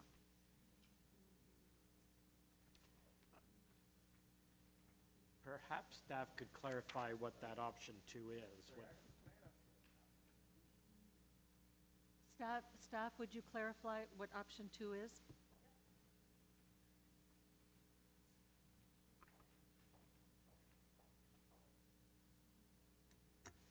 Through you, Madam Chair. Option 2 would be to maintain the hedge as it was. However, the modifications have been made to the hedge after this report was written. So what they've done, so what was there before was the hedge was full. Look at the photos. What they've done is they removed 4 feet of the hedge on either side, so along the driveway and along the sidewalk. So now that's an open space. So if you're a sympathetic, Councillor Ojemeri, I think you'd want to move this, which I believe is 1.2 meters. So it's not 2. Oh, I see. It was altered after. Correct, because they made the changes just recently in this last week. What's the appropriate wording then? I think you should ask the staff, but I believe it would be, instead of 2.4, it would be 1.2 if you support this modification that has been made by the homeowner. Okay, That is so correct. why don't you help write it up? We'll just table this until we hear the next one, and we'll move it, the next hearing, I and think we'll move it's it in a just- few minutes. I think it's just changed to 2.4 to 1.2. Is that it? Is that it? Okay, that's what I'm moving. Mr. Burnside.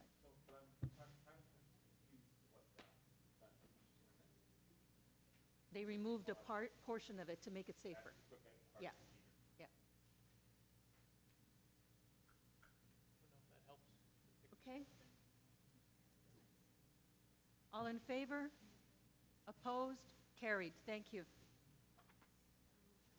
38, application for fence exemption, 74 Klansman Boulevard. There is one person on the list to speak, Natalia Rayco, 74 Klansman. Yes? Is there anyone else?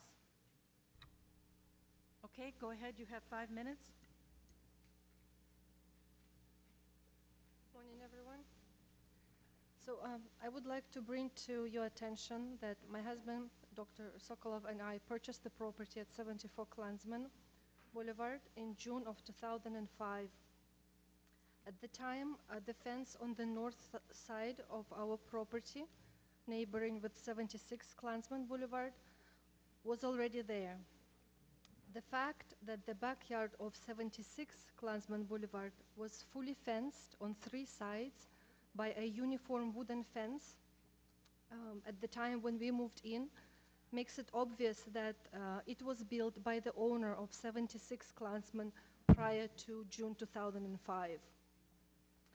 In spring of 2017, the fence on the north side of our property started leaning due to rotting posts.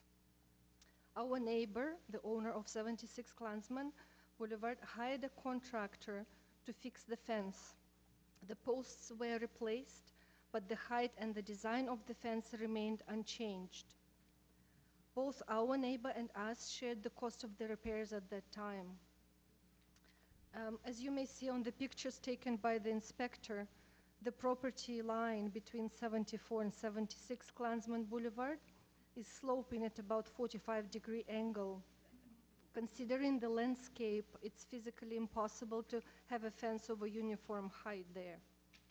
Neither ours nor the neighbor of 76 Klansman or the owner of 76 Klansman are concerned about the condition or the height of the fence, since it is in solid shape and provides privacy. We would like to keep the fence on the north side of our property as is. However, if there are any recommendations from the council, in our opinion, they should be addressed to the owner of 76 Klansman. Regarding the fence on the west side of our property, in the fall of 2016, the owner of 23 Prestwick Crescent, which is our neighbor on the west side, approached us complaining that the vegetation which is growing along the property line is getting too tall and it impedes the growth of grass in their backyard. My husband and I invested in complete tree removal, building a retaining wall on our property, since there's also an incline of approximately 4 feet, installing a new fence and seeding high-quality grass on our neighbor's backyard. The total cost of the project was approximately $15,000. I can show council a picture that I have on that side of the fence taken on May 30th, which shows that the height of the wood planks is 6 feet, and the height of the wood, like the top edge of the fence, is slightly over 7 feet, which exceeds the code requirements by marginal 20 centimeters.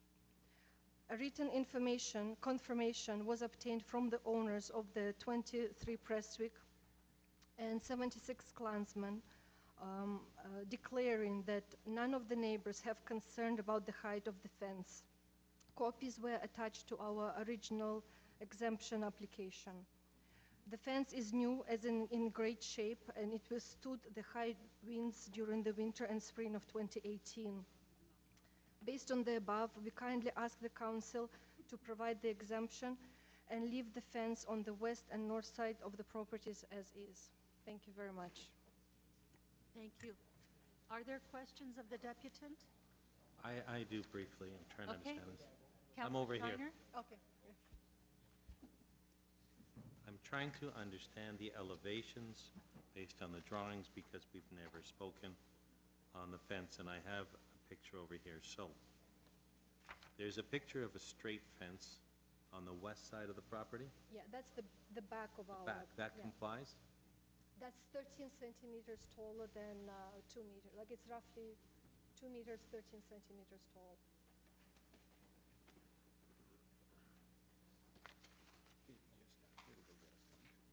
So that's, So it was like we hired a contractor who built a retaining wall. They put a fence on top, and I guess so the fence is on top of the retaining wall. it's standing on the retaining wall. So on the other side, it's higher than that.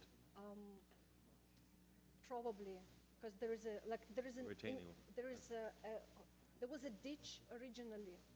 There was a ditch about this deep. So in order to make it even, we had to build a retaining wall, and there is proper drainage, and so it's stable, and they put a fence on top. So on the other side, it is 2 meters plus the height of the retaining wall. Yes. Did you have a letter from them supporting that? It was attached to our original application saying that they have no concerns about the. Now, the other one that's in here is the north side. Is that the one that I have the pictures that it keeps stepping up? Yes. So what's the height of that fence then? 2.8 meters? They measured the top of the post. At the So tallest it's part? the post of actually the level is about like at the highest point is probably 240. But the inspector measured The top of to the the top post. of the post, which is about I 30, see the 40 picture, centimeters but not to the top forward. of the lattice. That's right. Now, But- some of the pictures Yeah. show the fencing in here on the side with additional boards underneath it. Yeah, because the And way you were saying it's only the 6-foot boards, so why are there extra boards underneath it? so there was a gap. There was a gap filled with boulders because the 76 Klansmert is significantly higher than us. So when the fence was installed, there was about 3 feet gap or 2 feet gap, and it was filled with boulders originally before we bought the property. So in other words, So- it's some type of and- boulder retaining wall, and it's on top of it. It's on the So bottom. what's the height on your neighbor's side? I haven't measured it from the neighbor's side, but it must be shorter because we are on a hill, so So it's the- inclined in I each understand, so the direction. height and the measurements are taken at the highest point on your side of the fence. So I rely on the inspector measurements. I Oh. personally haven't. And did you give a letter of support from your neighbor? Yeah, it was attached to the original application last year. Thank you very much. Okay, so I'll ask some questions of staff. Who's been out to the site, or who knows of the site? Through you, Madam Chair, sorry. I'm sorry, your question is who was out to the site? Yeah. One of the officers was out to the site. So, the question and the exemption is for the one on the north side, is that correct? Correct. And the deputant was saying they were measured to the top of the post at the highest point. Is that correct? Yes, that's correct. So what's the height of the midpoint on top of the lattice? I'd have to look at the notes.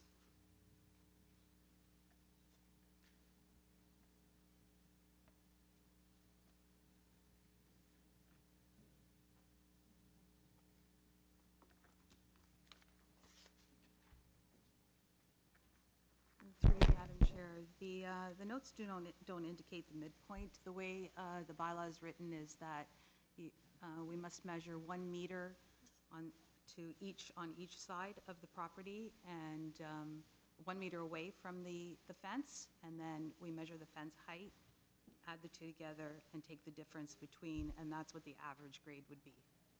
So this one is showing 2.8 meters at the tallest point to the top of the fence post, is that correct? That is correct. And what's permitted? 2 meters, So they're 0.8 meters at the tallest point. correct. Can you tell me in feet? I'm trying to figure it out because I'm thinking British today. Well, 2 meters? Oh, that be, No, what is the there? 0.8. I'll tell you right now. I know, you have your calculator out.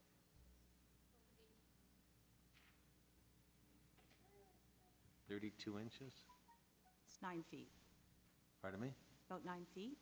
No, I just wanted to know the excess. So it's Oh. 9 feet at the worst. It's about 32 inches more than it should be at the tallest point, and that tallest point takes in for the cap, which is about 6 inches. So at the tallest point, we're about 26 inches.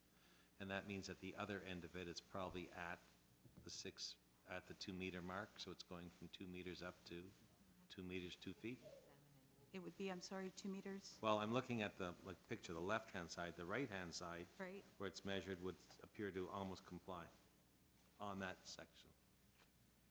That is correct. Okay. I have no other questions, Madam Chair. Okay. Oh, one other question I do. There were letters that were submitted as support, apparently with the application, so why aren't they here? Through you, Madam Chair, the letters should be submitted to the community clerk. Do you have them? I'll look in the file. I'm not aware of any letters. What They the were applic- attached to the application. So the deputant had said before that they attached them with the application. I have the application here. I'm just reviewing it. Apparently there is one. Ma'am, you have to be seated. Thank you. Councillor Shiner, there is one attached to the application. I'm looking in my file and don't see it, that's why I'm asking. It Madam was Chair? distributed. Oh, so it was distributed? Yes. All right. And do you know what neighbor it's from?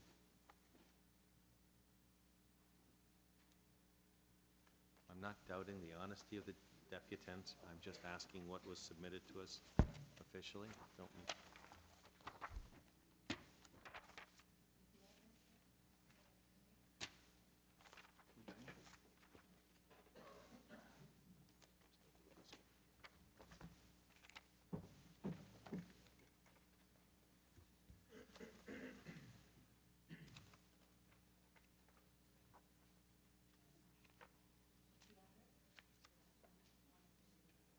So it's the rear and the side both submitted? Okay.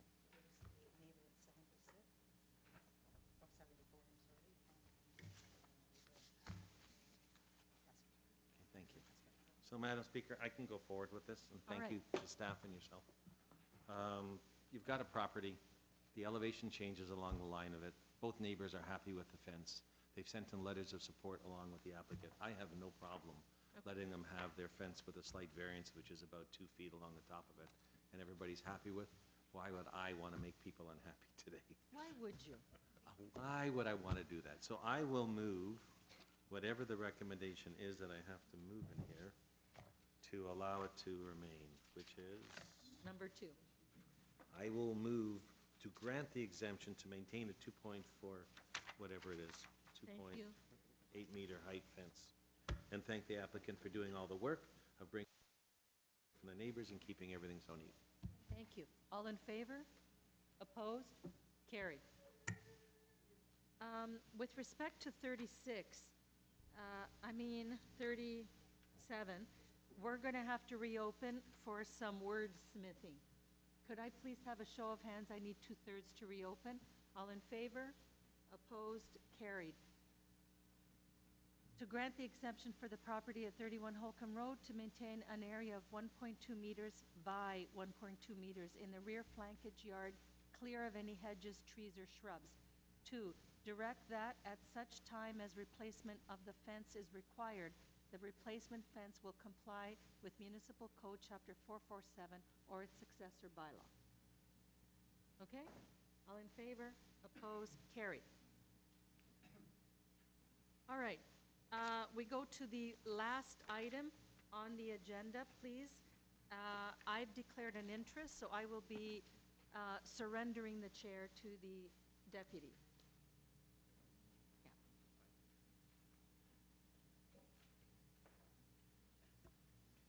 Thank you, Madam Chair. On item 39, I have 5 deputants listed to speak. Call Andrew Faranek.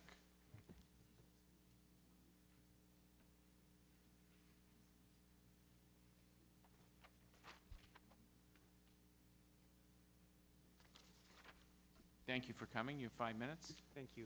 Good afternoon. My name is Andrew Franchik. I'm the planning consultant for the owner of the site. We're happy to have worked with staff on this application, resulting in significant reduction in the scope of the project from 10 units, 10 townhouses down to 5 townhouses within the interior rear portion of the site, which is an infill site, and then maintaining 2 semi-detached dwellings along the streetscape to provide for that continuity that already exists there. So we're hopeful that, I don't know the full content of the report, but that if there's some support from staff, that the council sees fit to accept that. And I'm here to answer any questions that might arise. Okay, thank you very much. Any questions for the deputant? No? Okay, thank you very much. Kelly Whitmarsh?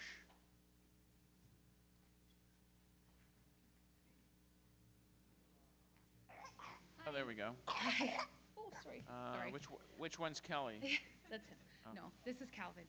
So I'm here, obviously I live on the street. I have 2 little kids. So my concern with the site is some safety concerns because that corner is already quite busy. There's a Montessori school there. So to add a garage, I'm concerned about visibility, as well as even it's sort of a blind corner when you turn off of onto our street off of Mount Pleasant. And so I'm just worried about, like I said, having kids, about being able to come and go safely from my own house. It's already quite congested because of the Montessori school on the corner. In the winter, you know, the sidewalk gets really icy. I'm concerned about being able to navigate the stroller with an increase in garbage bins and stuff once a week on that side, being able to walking in front of a garage that I don't know how easy it will be for the residents to be coming and going from their homes. So I just would like to that as a consideration when you're putting in 5 new homes with probably 5+ vehicles. Just that increase in traffic. That's it, I think. Is that okay? All right, thank you very much. Any questions for the deputant or deputants? No. No questions for the baby? Like, how old are you? No? Okay, thank you very much. Michael Lee?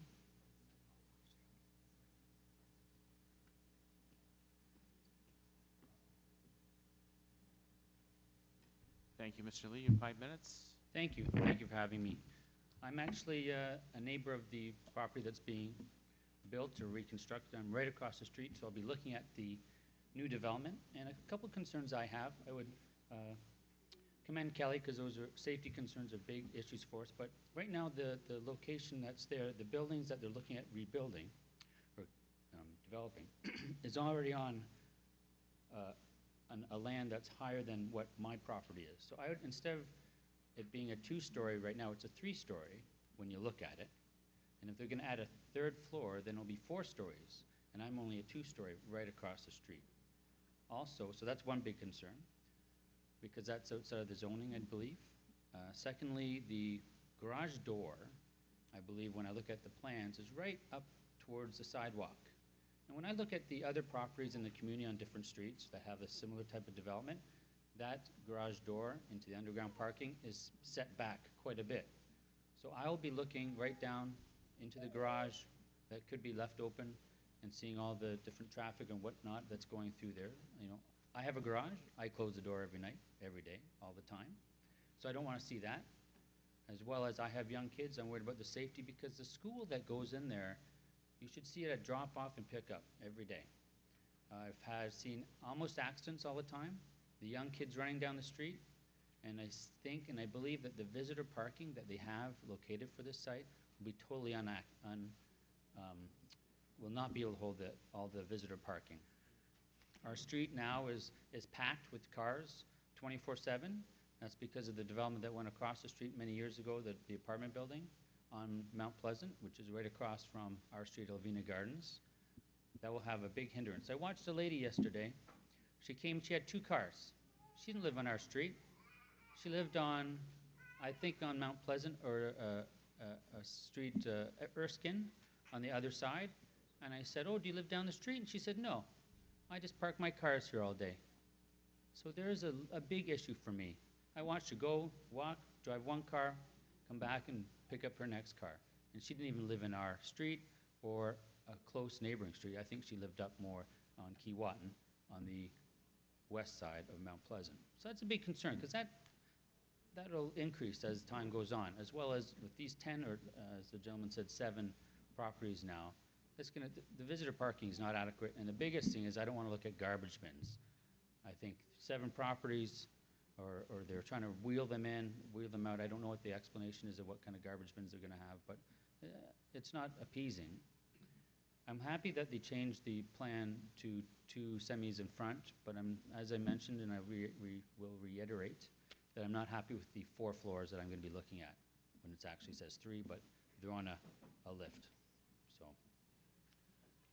what else did I have? I think those are my concerns at this time. I'd be happy to answer any questions. All right, thank you very much. Any questions for the deputant? No? Okay, thank you very much. Yelena Karpachiva? Great, thank you for coming. You have 5 minutes. Okay, thank you. I'm not quite prepared for the speech, but I will try my best. I'm actually live in a house next to Elvina's Garden, 16 Elvina Gardens. My address is 18 Elvina Gardens, and I can say that probably me, my family, and our property will be in the bigger damage and be bigger concern with this development. I totally understand that there is a kind of like feedback provided by the community, and the developer actually pays some attention to our feedback, but this development actually is not appropriate for that kind of land, for that kind of community, and that kind of neighborhood.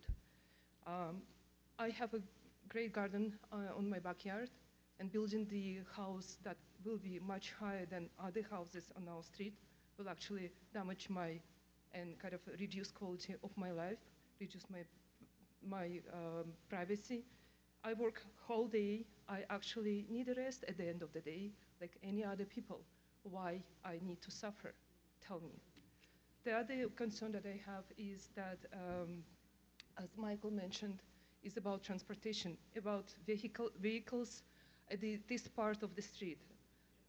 We have, it's been mentioned about the Montessori school at the corner, but nobody mentioned about businesses, few businesses that are located at the Mont Pleasant, and few actually doctors' offices located on our street on Mont Pleasant as well. Those patients who visit those doctors actually leave their cars on our street in order to visit their doctors and make an appointment. And cars are staying in the kind of on the street for quite long. There is no possibility to actually walk around, and it's actually service cars like Rogers, like Canada Post, like any maintenance cars who come to our street to provide service actually leave cars on other side of the street. It's create bigger concern for the kids who actually sometimes driving on a bicycle on our street. It's really concerning. The other biggest concern that I actually don't even see and hear that people addressed is that the future of those people who are supposed to live in those developmental houses. There is no access, there will not be access of ambulance to any of that properties from inside. I don't know, I raised my question with the meeting with the city, but I don't know if it's been addressed. So the garage door that was proposed to put on our street, it's actually damaged the nice greeny environment that our street is actually quite well maintained. In addition to that, there are some very well development greenies on the backyard that they are going to remove, and actually this will damage wildlife that actually uses the tree for life. So all these minor, bigger kind of comments, please take them into consideration. And we, as the neighbors, we're very unhappy about this development. It's not appropriate, it's overwhelming, and this will absolutely damage and reduce quality of our life. Thank you so much. Great. I'm happy to answer your questions. Thank you very much. Any questions for the deputant? No? Sorry? Thank you. Okay, thank you. Okay, thank you very much. Helmut Pillar?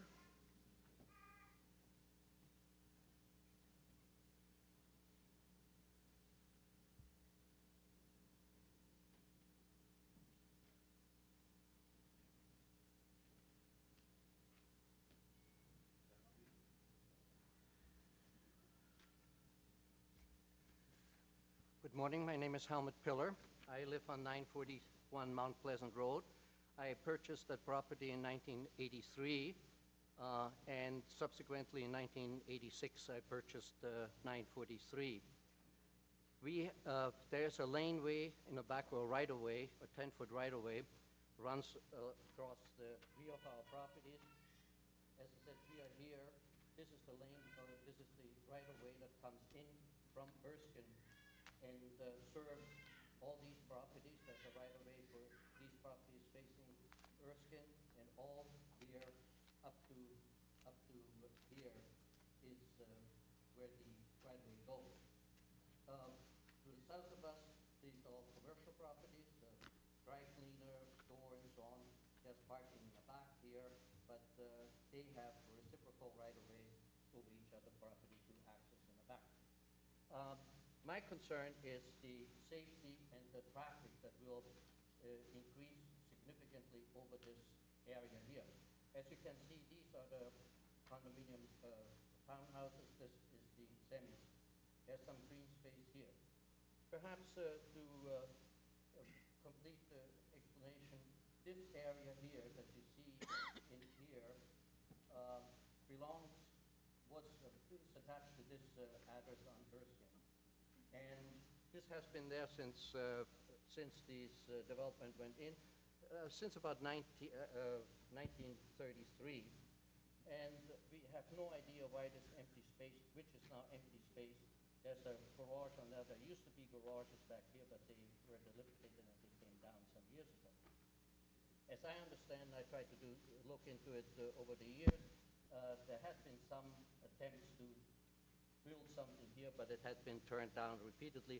Unfortunately, I could not find any documentation to that effect. Now, again, the access to these properties will be through the underground garage. However, we know that any delivery or any traffic will come down here. There's no turnaround space here. They will have to drive in and back out.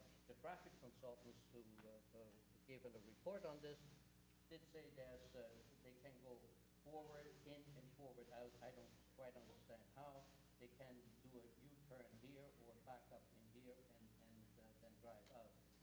Now, there's, everyone here parks into the backyard, and we all access here.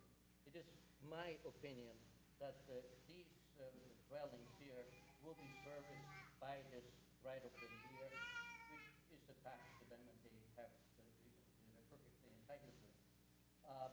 They increase the setback of the building somewhat from the property line, or from the division line between the right-of-way and the properties, which will encourage to drive in and park in front of this. The traffic here will be increasing enormously, not only on Erskine, which is now overloaded to begin with, and as previous speakers have said, the parking is, everything is totally used up by parking, the street parking. So we raised this issue at the other meeting, and all of us said, well, people to access their own properties will drive into the garage and up. I challenge that opinion very much, because the facilities, kitchen and so on, will be on the ground floor. Anybody who does any shopping will drive in here, will park here, and access there. Deliveries, you call the pizza, you call Amazon, or any other repairs and so on, will come in here. There's going to be parking here. It will create an enormous stress on the community, and as you can see, there's a total of 25 properties directly affected by this development. All these here, and actually the previous speaker is right here. And so it's a safety concern and also a traffic concern. I don't think that development is suitable for this area, and certainly should be or could be developed. But in my opinion, the development will take place here.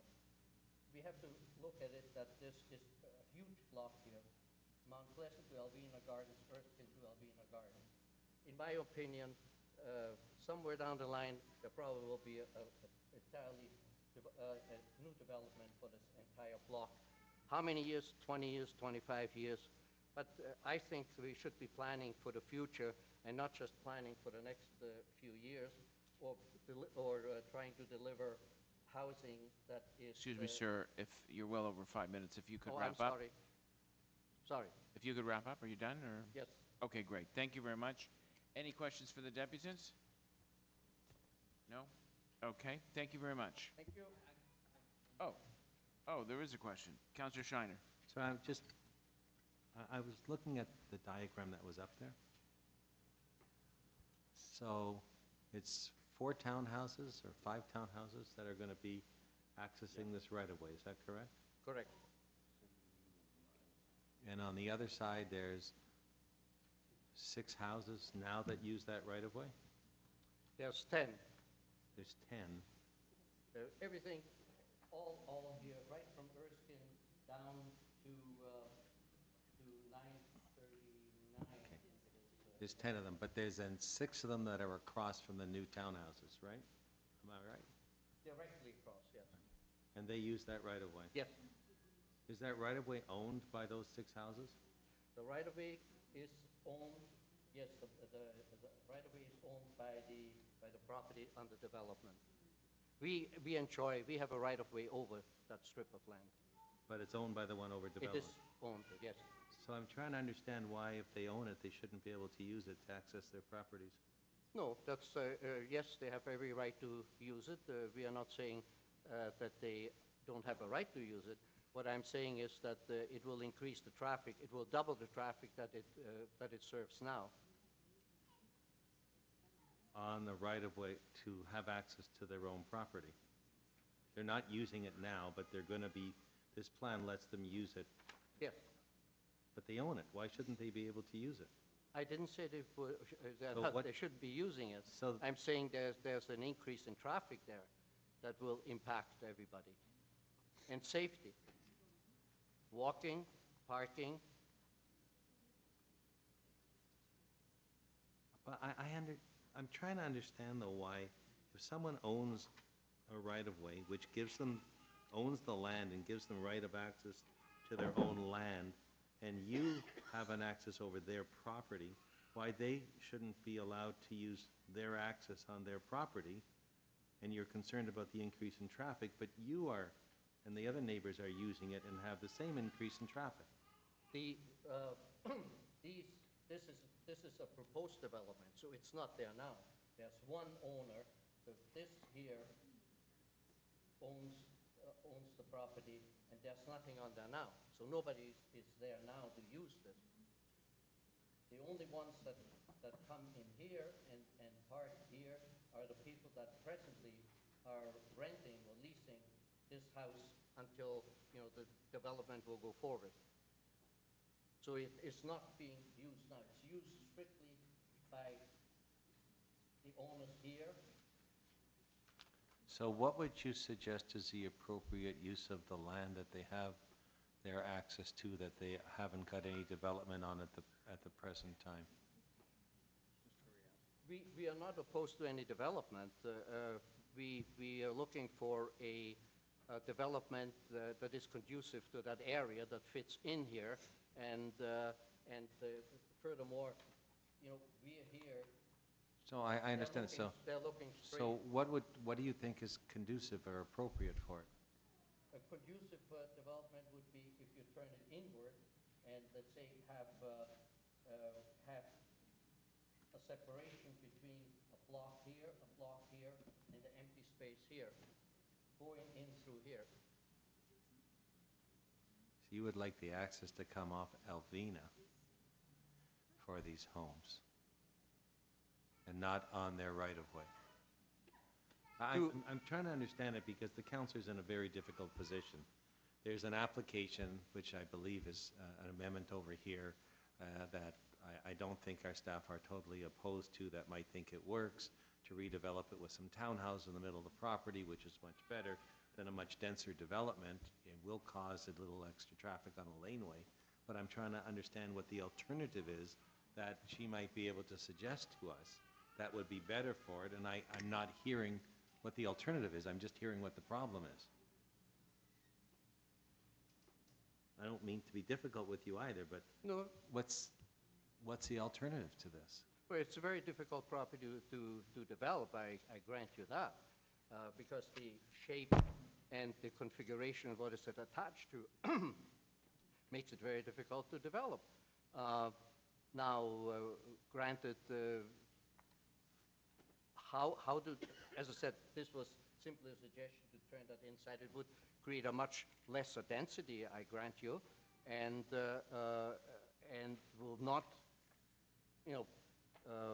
it may financially not be feasible to do such a development from the cost of developing it. Okay, thank you. Thank you, Councillor Schreiner. Any other questions for the deputant? No?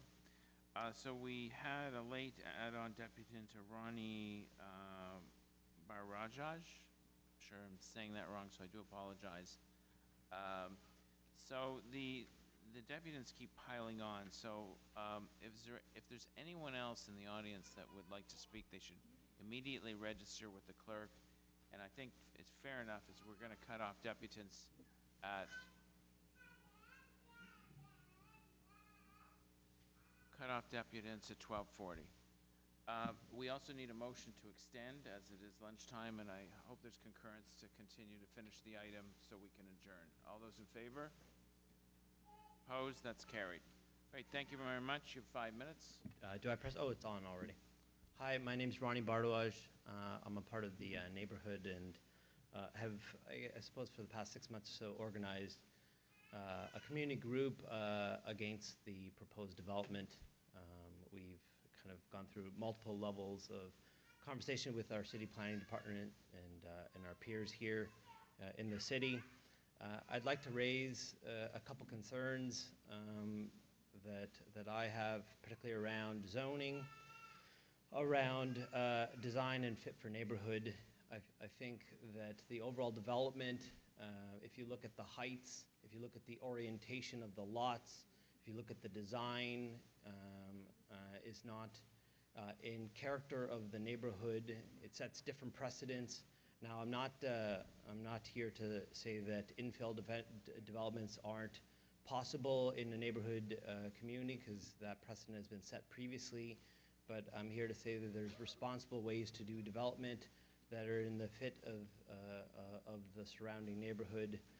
I think there's a couple elements that are ancillary to that I'd like to raise, particularly around the separation from the public realm. It is by having front entrances that do not face the street, you are separated from that public realm. Even for something as simple as, how do you move in? Do you move in from the front street? How do you get your deliveries? How do you coexist as a part of a neighborhood when you're within and buried inside that neighborhood? The access to public schools where our children go to may or may not be available to this small community of new neighbors. So I think that there's something to be said about responsible development around fostering healthy neighborhoods that this development is moving away from. I think that there's something to also be said about safety. So talking on the Elvina side of the street, if you look at both the entrance to the garage area, it may not show up in terms of a density of traffic, but that is a relatively high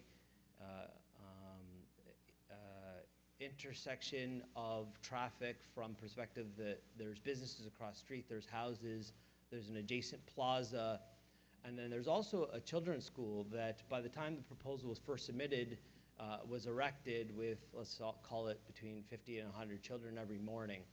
You also get traffic from the high school, which is a block away, where people drop off in the morning. So I think that intersection becomes a very interesting section where you can have the potential for collisions.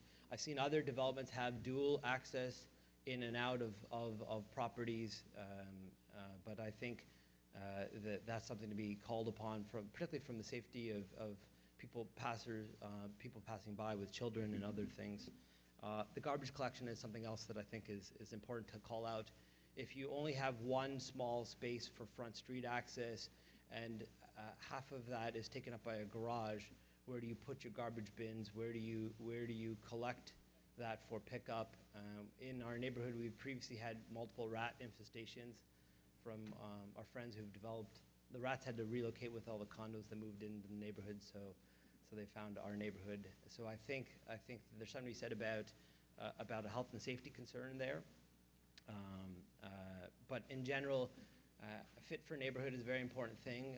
I'm not talking about cosmetic designs. I'm talking about 12-foot front-facing buildings that engulf the neighboring properties. I'm talking about orientation and how it doesn't help improve our neighborhood and the character of our neighborhood. Thank you. All right, thank you very much. Any questions for the deputant? No? Okay, thank you very much. We do have one more. This will be the last deputant that we'll be hearing today on this item. Veronica Piper.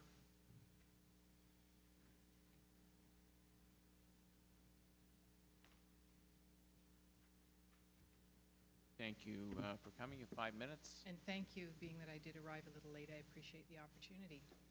I reside at 271 Sheldrake Boulevard, and there's been a lot of changes that have happened in and around the area. I think for me, the main concern with this is it's not a part of Erskine or Elvina where they're trying to do some development. It's not even a street. They're basically trying to create access between two streets, which is, I guess, backing on to retail on Mount Pleasant. And yes, the gentleman who just spoke has basically brought forward everything I would have brought forward to you as a concern. The Montessori school on the corner has started, I suppose, after the fact that all of this began some time ago. I've been to a number of different meetings. I see that the amount of townhouses has been reduced, and that's a good sign, but it just doesn't make sense. I'm in real estate. It's an odd misfit in the neighborhood, and it will cause problems with traffic, and I have no idea how people are going to move their things in and out. It's beyond me how they will be able to get any furniture in and out of one of those townhouses. The access, it's just wrong. And yes, if it went through from one side to the other and people could drive in one way and drive out the other way, that might make some difference, but it's just an odd spot to put something like that. And I understand there's a piece of land there that's sitting there, really just grassed in, treed in, unused at the present time. But if you were developing something from either of Elvina or Erskine Avenue that was something else and it had proper access and it fit in with the neighborhood, it would make more sense. And there are a lot of families with small children who are going to suffer. Thank you. Thank you. Any questions for the deputant? Councilor Shiner? I'm over here. Hi. The same question. This is not an application where the city can say yes or no to because it's been appealed to the Ontario Municipal Board. So the city has to come back in a case and see if there is an opportunity to find something which may be the least worst solution, for lack of proper English. Because if we don't, we leave it up to an adjudicator who sits in a panel and looks at planning arguments to make a decision, and that's what we're about today. So that's why I was asking the other gentleman that was disputing before, what else would you suggest doing with this, where it's a single family or a townhouse area, townhouse homes, right-of-way exists? I just don't see, Like, I don't know, I'm trying to ask almost on behalf of my colleague, what else could she recommend be done with this? To be honest with people of the fact that something's gonna happen there, because nothing isn't gonna be what happens. Something's gonna get approved. well, perhaps the city wants another little park area. I don't know, but I can't see those structures in that location. And the other comment that was made from the gentleman prior to my standing here today was he just touched on, or actually, sorry, got the wrong person, but touching on future development that encompasses maybe all of the Mount Pleasant strip of retail. And I don't know if something like that would work and make more sense, but it's still going to be infringing on people in that location, in between. It's sort of like the backyards of people's homes. All of a sudden, you're plunking these down the middle. I understand. Like a laneway development, I suppose, is really what it is, isn't it?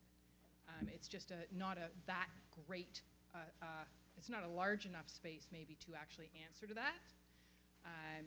People have looked at the same thing when you go down to Yonge and Sheldrake, coming in down Sheldrake over towards the church conversion.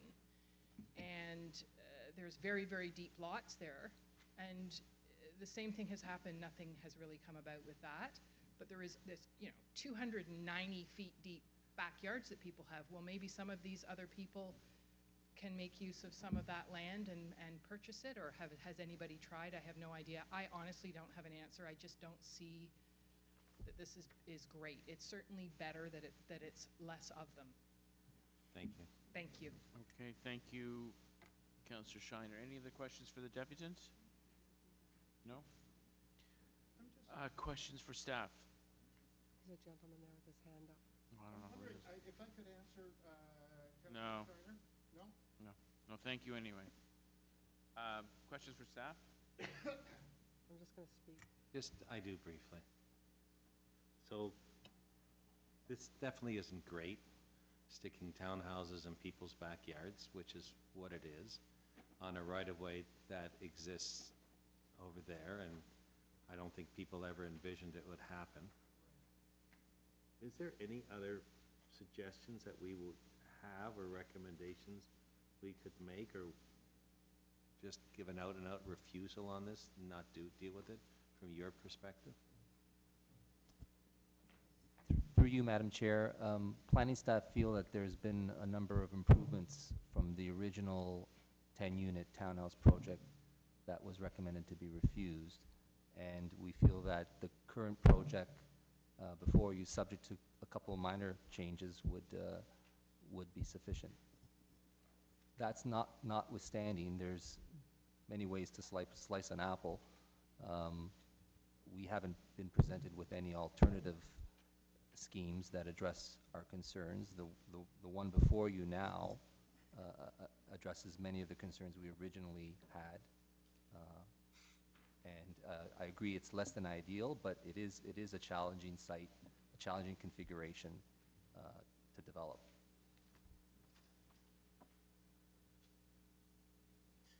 I'm also looking, it comes in off Elvina Gardens now, which is where the driveway is. Correct. The access to the underground garage is from Elvina. And then the right-of-way from Erskine is being maintained as a surface vehicular. So would it have been a worse proposal to recommend a stacked townhouse building with a corridor through it where the access was off Elvina and make it a long block of a building? It looks like it would have been worse than this. I believe so, and that's what, similarly, what we had before. It was one block, one long block, including townhouses on Elvina. That's been broken into 2 blocks now with a semi-detached unit on Elvina to respect the character of Elvina and to create more space around the 2 blocks in terms of separation distances between the adjacent properties. So I think that's vastly improved. Okay, thank you. Thank you, Councillor Schneider. Any other questions for staff? No, we can go to speakers. Councillor Robinson, I understand you have a motion. Thank you, Mr. Chair, or Vice Chair, acting as Chair. I do have a motion that's been pre-circulated to my colleagues on council.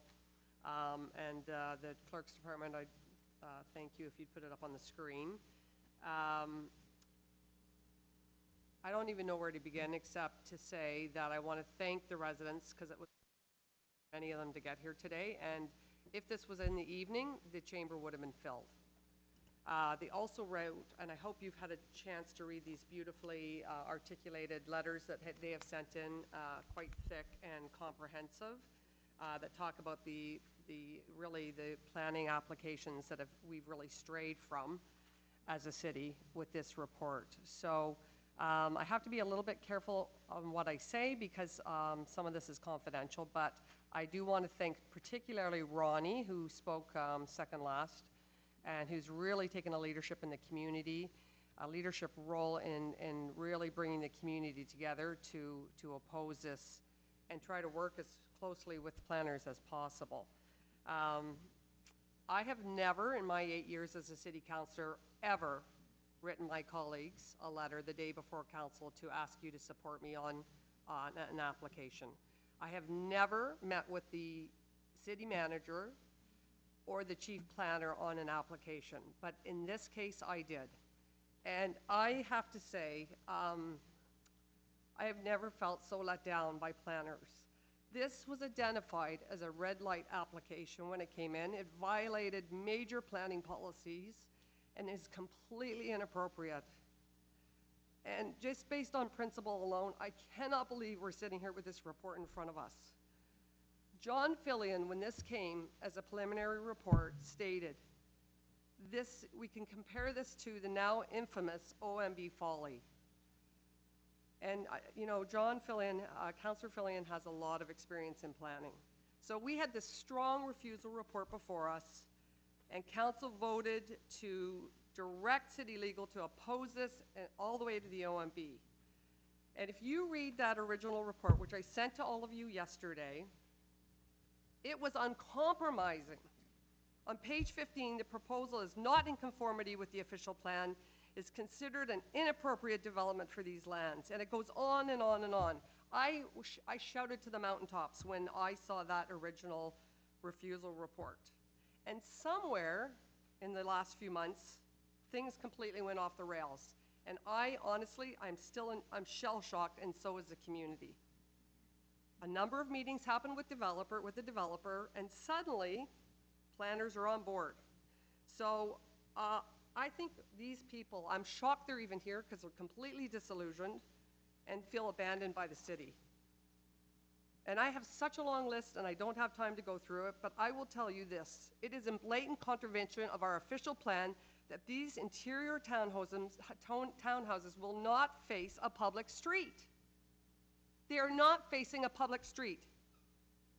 Read the official plan. Section 3.1.2 stipulates that building entrances should be clearly visible and directly accessible from a public sidewalk.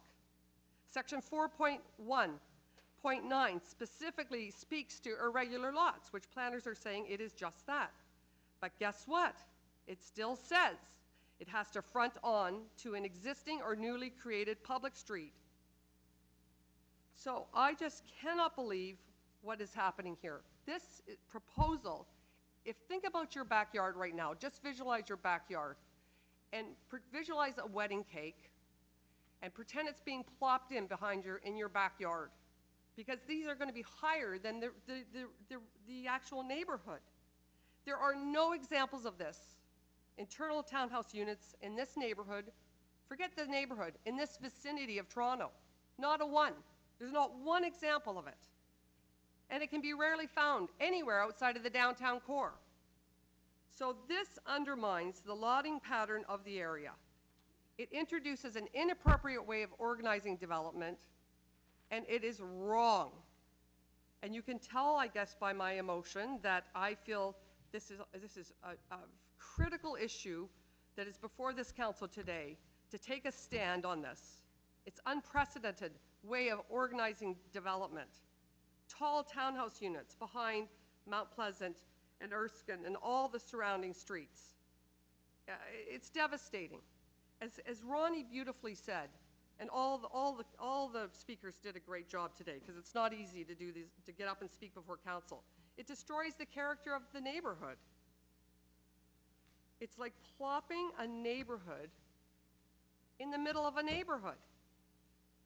So I cannot stress enough how important it is for this community council to send a message and support my motion directing staff to continue to oppose this application, because it's wrong and it sets a wicked precedent, and planners will say no because it's a unique parcel, and I say no to you on this. It will not face a public street. Is this the kind of Toronto that we want? Is this the kind of communities we want? Is this the kind of neighborhoods we want? Plopping neighborhoods inside neighborhoods with no public-facing access. So I hope the members of council sitting here today will support the motion I've put forward.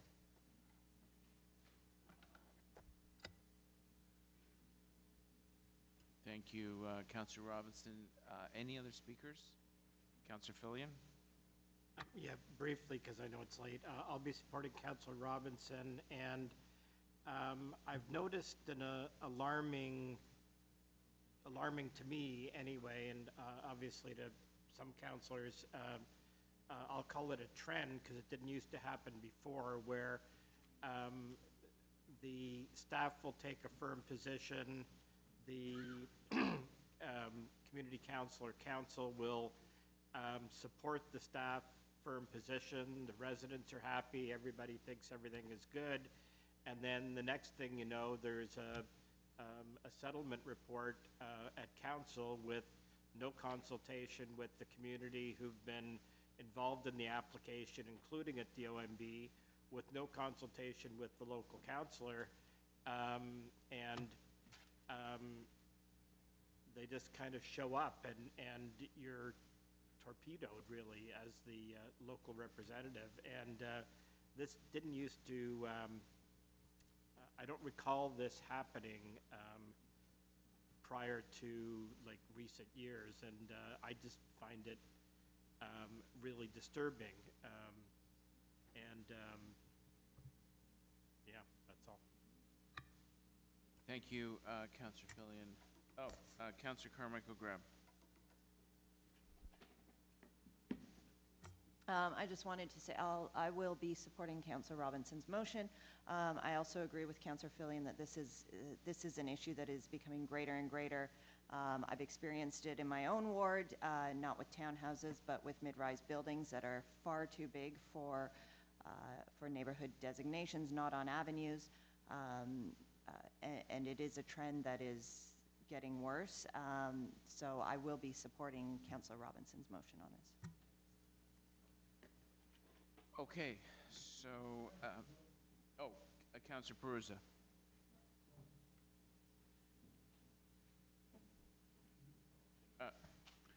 Yeah, I'm gonna support Councillor Robinson's motion as well. I mean, she made such an impassioned speech, the best one I've heard her make so far.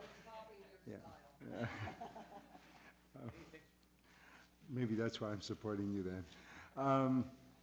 However, having said that, I just want to, I'm just reminded of development that went in some years back. I believe it was in Councillor Jamari's ward, where a fellow went in, and so there's a road. It's got a bunch of houses on it. There's Wilson Avenue. It's got a bunch of apartments on it. There's another road coming down. It's got a bunch of houses. There's a road down here. It's called Downsview Avenue. It's got a bunch of houses. But what the houses on Downsview Avenue have these long backyards, like some 200 feet long or something. So what did the real estate guy do in the neighborhood? He went to each and every homeowner there, bought up half their backyard, right? A good chunk of their backyard.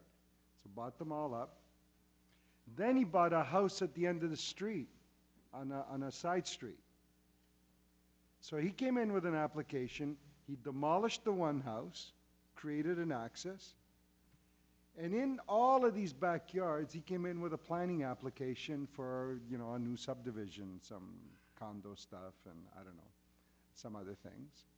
And I remember it going through the planning process, and the planners were, you know, initially somewhat tepid on it. And then later, you know, like this one, you know, you satisfy some of the conditions, you satisfy some of the sort of, you know, entrance, you know, exit issues and those kinds of things. And before you know it, now the subdivision has been up there for, I don't know how many years, right? It's got to be at least like, you know, 15 years or something, 10, 15 years if I remember correctly. And it went in.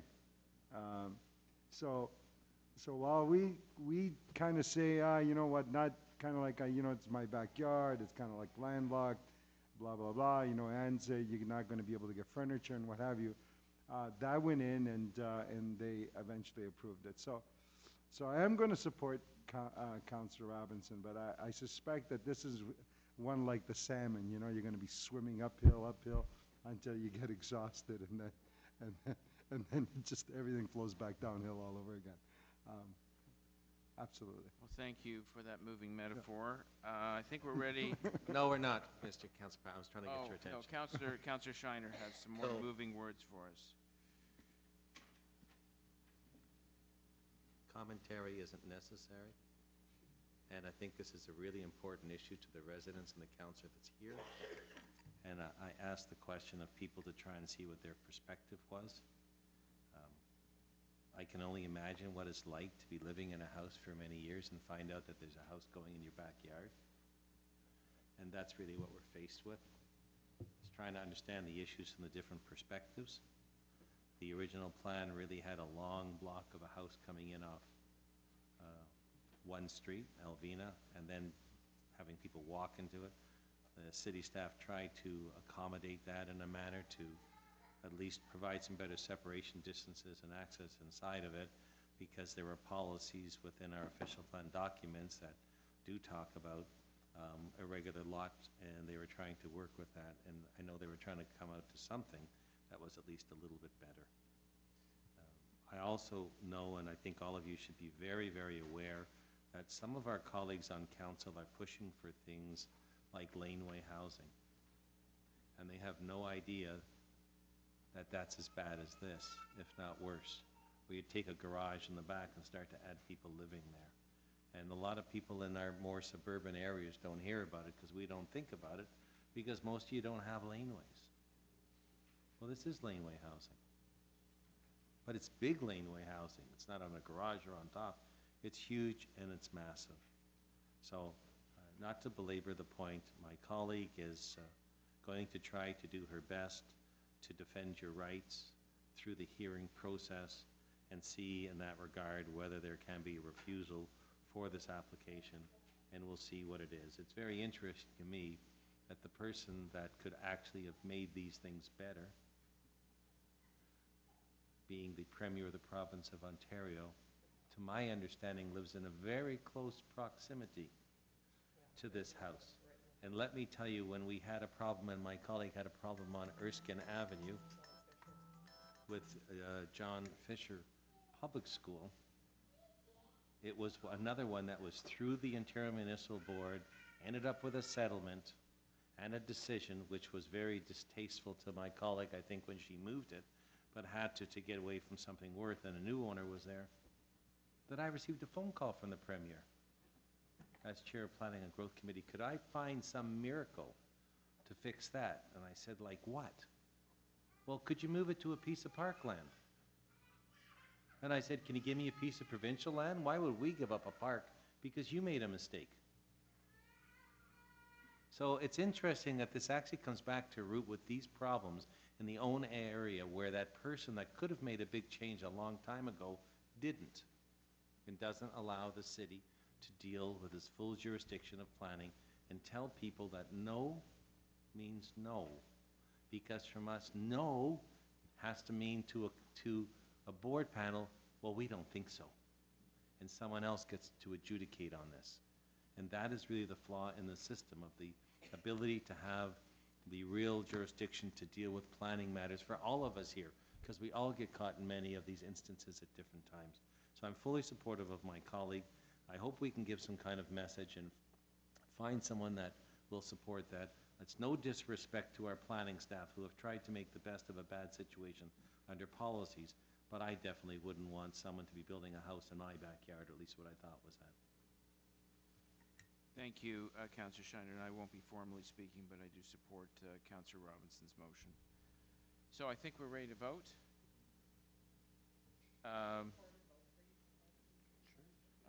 We can have the clerk call out the names. Recorded vote. I'd be happy to call out. So we have everyone's seen the motion? All those in favor, recorded vote. Councillor Shiner, Councillor Tso, Councillor Robinson, Councillor Fillion, Councillor Pasternak, Councillor Carmichael Greb, and Councillor.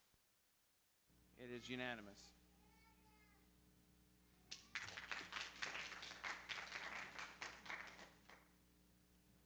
I think that concludes the business for today.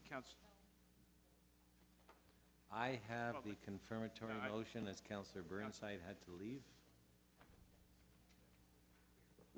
Yes. I have it. Councillor Shiner, you have a motion introduced and So enact that the certain North York bills. Community Council pass and declare as bylaws Bill 683, 684, 686 to 692s, Bill 694 and 736 to 740, prepared for the June 6 meeting 31 of the Community Council.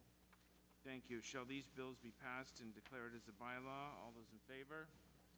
Opposed? That is carried. Councillor Carmichael Greb, you have a motion introduced and enact the confirming bill.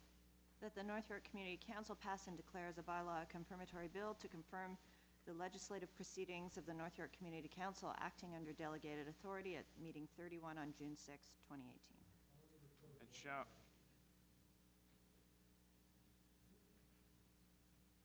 And shall this bill be passed and declared as a bylaw? Recorded vote. All those in favor, Councillor Shiner, Councillor Tso, Councillor Robinson, Councillor Fillion, Councillor Pasternak, Councillor Carmichael Greb, and Councillor Peruza. That's carried unanimously. Thank you very much. City staff, councillors, members of the public, our clerk staff. We are adjourned. Enjoy the rest of the day.